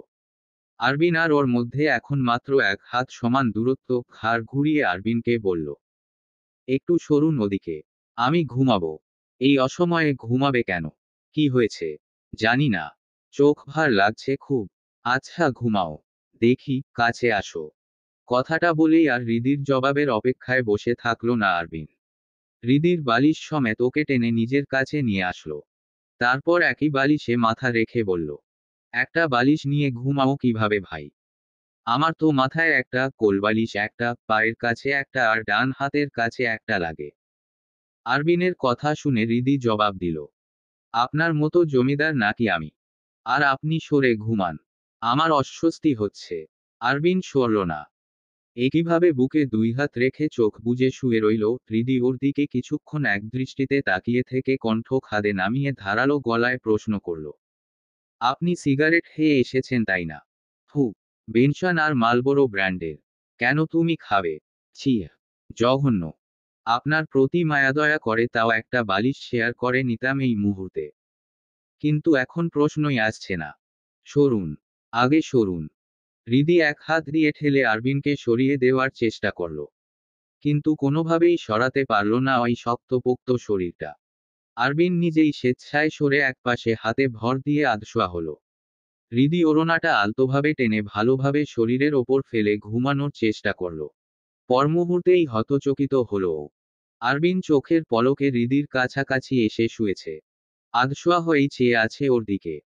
রিদি হতভম্ব হয়ে দেখতে লাগলো ওকে। বিড়বিড় করে বলল, কি হয়েছে? কি চাই? আরবিন কোনো কথা বলল না। একদৃষ্টিতে কিছুক্ষণ রিদির দিকে তাকিয়ে রইল। তারপর তাকালো ঘরের দরজার দিকে। দরজার দিকে তাকিয়ে আরবিন নিশ্চিন্ত স্বরে বলল, না, দরজা আটকানো আছে তাহলে। কথাটা শেষ করেই হাতের আর্মি ওয়াচ, পরনের জলপাই রঙের টি শার্ট টেনে শরীর থেকে খুলে ফেলল আরবিন। ওর উদম শ্যামলা গাত্রবর্ণের খোলা বুকের পশম দেখা মাত্র লজ্জায়, আড়ষ্টতায় চোখ নামিয়ে নিল রিদি। কই, সেদিনও ওই প্রথম রাতে আরবিন ওর কাছে এসেছিল। এভাবে তো সেদিন খালি গায়ে ছিল না। শুধুমাত্র রিদির গলায়, ঠোঁটে আর শরীরের কিছু ব্যক্তিগত স্থানে ঠোঁট ছুঁয়ে দিয়েছিল। নিজেকে অনাবৃত করেনি। তবে আজ কেন? প্রশ্নটা মনে আসার সাথে সাথেই রিদির মস্তিষ্ক যেন ঝংকার তুলল মুহূর্তের মধ্যে। ও দ্রুত হাত বাড়িয়ে বাধা দেওয়ার চেষ্টা করে বলল, নো আরবিন, কাছে আসবেন না। প্লি। পুরো কথা শেষ করতে পারল না রিদি। তার আগেই আরবিন ওকে সম্পূর্ণভাবে নিজের আয়ত্তে নিয়ে নিল। ঠোঁটে ঠোঁট মিশিয়ে নিতেই হৃদি ছটফটিয়ে উঠল। কোনোমতে বহু কষ্টে বলে উঠল, আরবিন, সিগারেট। ওর কথা শেষ করতে দিল না আরবিন। তার আগেই আবার ও গভীরভাবে ওর নরম ঠোঁটের ভাঁজে নিজের পোড়ানো ঠোঁট চেপে ধরে রাখল বহুক্ষণ। তারপর ফিসফিসিয়ে হৃদির কানের কাছটায় মুখ রেখে বলল, সিগারেটের চেয়ে ঠোঁটের স্বাদ বেশি। হৃদি কম্পিত কণ্ঠে প্রশ্নে করে, কার? আরবিন একইভাবে জবাব দেয়, তোমার। হৃদি ঠেলে আরবিনকে সরিয়ে দিতে যায়। আরবিন ওকে টেনে কাছে এনে খোলা বুকে মাথা চেপে ধরে বলল, ঘুমা বাপ, আমাকেও একটু ঘুমাতে দে, আর জ্বালাবি না। হৃদি চুপ করে আরবিনের বুকের মধ্যে শুয়ে রইল, নড়াচড়া করল না আর একটুও। আরবিন কিছু সময়ের মধ্যেই ঘুমে বিভোর হলেও হৃদির চোখে ঘুম আসলো না। ও স্থির চাহনিতে একদৃষ্টে আরবিনের দিকে তাকিয়ে রইল। আরবিনের নাক, মুখ, চোখ, থুতনি, চওড়া কপাল, এলোমেলো চুল, সবশেষে সিগারেট খেয়ে খেয়ে পুড়ে বেগুনি বর্ণ ধারণ করা ঠোঁট, সবকিছু অবলোকন করল ধীরে সুস্থে। হৃদির হঠাৎ কান্না পেল ভীষণ। ইসস, এত সুন্দর একজন মানুষকে পেয়েও পাওয়া হলো না। ওদের 3 কবুলের জোর কি এতটাই ঠুনকো, যে 3টা মাসেও দুজন স্বামী স্ত্রীর মধ্যে একটা শক্তপোক্ত বন্ধন তৈরি হতে পারল না। বরং ধীরে ধীরে কাছে এসেও দূরে সরে যাচ্ছে ওরা। কাছে থাকলে মনে হচ্ছে আরেকটু কাছাকাছি থাকি, আরো কাছে যাই। কিন্তু দূরে থাকলে মনে হয় দূরত্ব বাড়ানোই শ্রেয়। ভালো থাকা যায় বটে, এর শেষ সমাধান কোথায় গিয়ে দাঁড়াবে? কি নাম দেবে হৃদি এই সম্পর্কের? এর শেষ পরিণতি কি হবে? হৃদির জানা নেই, জানতেও চায় না ও।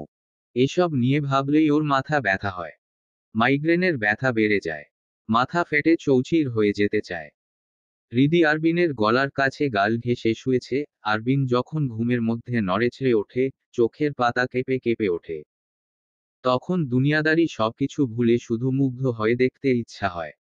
আরবিন অনেকটা সময় ঘুমিয়ে চোখ খুলল যখন, হৃদি তখনও সজাগ। ও আরবিনের দিকেই চেয়েছিল এত সময়।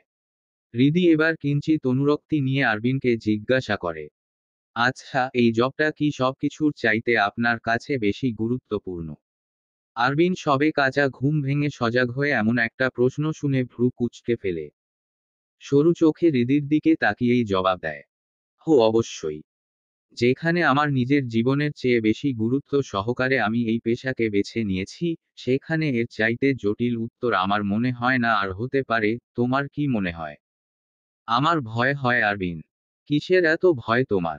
আপনার যদি কখনো কিছু হয়ে যায় তখন? তোমাকে এত অল্প বয়সে এই ছোট মাথায় এত সব আজগুবি, আজেবাজে চিন্তাভাবনা ঢুকাতে বলেছে কে? নামটা জাস্ট বলো, মেরে তক্তা বানিয়ে ফেলবো। আমাকে কেউ কিছু বলেনি আরবিন। আমার নিজের একটা বোধ আছে। কাকাইয়ের মারা যাওয়ার পরে কাকিমণি আর ভাইবোন দুটোর অবস্থা আমি দেখেছি, কত সংগ্রাম, সমাজের রোষানল থেকে বেঁচে তারা সবসময় একটা ঠাঁই নেওয়ার জায়গা খুঁজে গেছে। কাকাই তো এই সকল দেশের জন্য মরে খালাস। একবারও কোনোদিন নিজের স্ত্রী সন্তানদের কথা ভাবেনি। আপনার কি মনে হয় না আপনিও সেই কাতারেই পড়েন?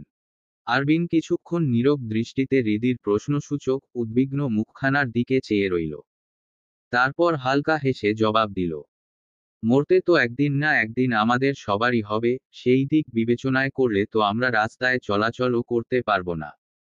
যদি একটা ট্রাক এসে মেরে উড়িয়ে দেয়, কি তাই না? হৃদি চুপ হয়ে গেল। ও জানে আরবিনের সাথে তর্কে পারবে না ও। ওর যুক্তি যতই সঠিক হোক না কেন, এই লোক ঘুরিয়ে পেঁচিয়ে ওকেই ভুল প্রমাণ করবে। হৃদি শোয়া থেকে উঠে বসল ধীরে ধীরে। ওড়নাটা বালিশের পাশ থেকে তুলে গায়ে জড়িয়ে নিল। আরবিন তখন ফোন স্ক্রোল করছিল।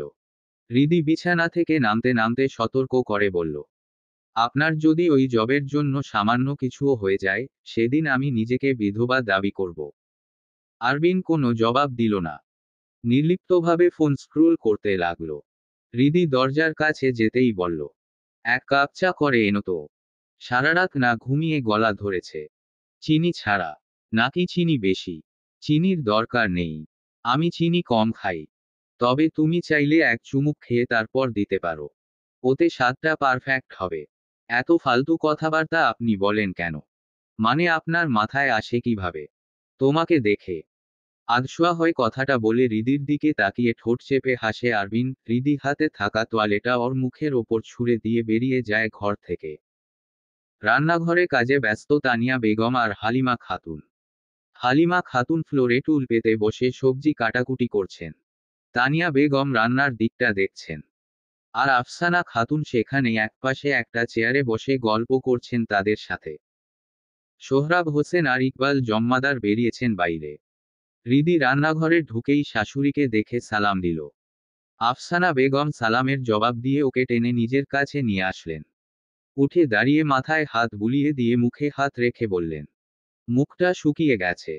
একদিনের মধ্যে মেয়েটার কি অবস্থা হয়ে গেল? ব্যথা কি বেড়েছে আম্মা? না, ব্যথা তেমন নেই। হাঁটতে চলতে পারছি ঠিক মতো। আফসানা বেগম হৃদিকে ছাড়তেই ও এগিয়ে গিয়ে মায়ের পাশে দাঁড়িয়ে বলল, দেখি আম্মা, সরো তো। উনার জন্য চা বানাবো। তানিয়া বেগম আশ্চর্য হয়ে বললেন, তুই উঠে আসতে গেলি কেন? আমাকে বললে আমিই বানিয়ে পাঠিয়ে দিতাম ঘরে। না আম্মা, তুমি বানালে হবে না, আমিই বানিয়ে নিয়ে যাচ্ছি। তানিয়া বেগমকে সরিয়ে দিয়ে ৫-৭ মিনিটের মধ্যে চা বানিয়ে সুন্দর মতো পরিবেশন করে রান্নাঘর থেকে বেরিয়ে গেল হৃদি। সবাই ওর কাণ্ড দেখে মুচকি হাসল। হৃদি চায়ের ট্রে হাতে নিয়ে বসে আছে। আরবিন চা চুমুক দিয়ে খেয়ে দেখছে। হৃদির অধীর আগ্রহ সেদিকেই। আরবিন এক চুমুক খাওয়ার পরে বলল, চিনি দাওনি? আপনিই তো দিতে নিষেধ করলেন। আরে ওই চিনি না, যেই চিনি দিতে বলেছিলাম সেটা দাওনি। উহু। হৃদি চুপ করে নতমুখে বসে রইল। আরবিন ওর দিকে চায়ের কাপটা উঁচু করে ধরে বলল, নাও, চিনি মিশিয়ে দাও এতে। হৃদি এবার মুখ উঠিয়ে জবাব দিল, পারবো না। অনুরোধ করছি, বিষ মিশিয়ে দিই। তুমি দিলে বিষও অমৃত লাগবে। হৃদি কিছু হতভম্ব হয়ে ভ্রু কুঁচকে তাকিয়ে রইল আরবিনের মুখের দিকে। রসিকতা করছে নাকি? এত ফ্লার্টিং কিভাবে করেন আপনি? মানে এনার্জি পান কোথা থেকে? নিশ্চয়ই জীবনে অনেকগুলো প্রেম করেছেন শিওর। ঝাঁঝালো সুরে কথাটা বলেই আরবিনের হাত থেকে চায়ের কাপটা এক প্রকার কেড়ে নিল হৃদি। তারপর এক চুমুক চা খেয়ে আবারও আরবিনের হাতে ধরিয়ে দিল কাপটা। তারপর উঠে দাঁড়াতেই আরবিন ওর হাতটা টেনে ধরার চেষ্টা করে বলল, ওই আমার দেশলাই কাঠি, কথায় কথায় এভাবে ছ্যাঁত করে জ্বলে ওঠো কেন? আরে শুনে তো যাও। চলবে। গল্প, নিষিদ্ধ শব্দের দিনলিপি। লেখনীতে ঝিলিক মল্লিক। দ্বিতীয় পর্ব।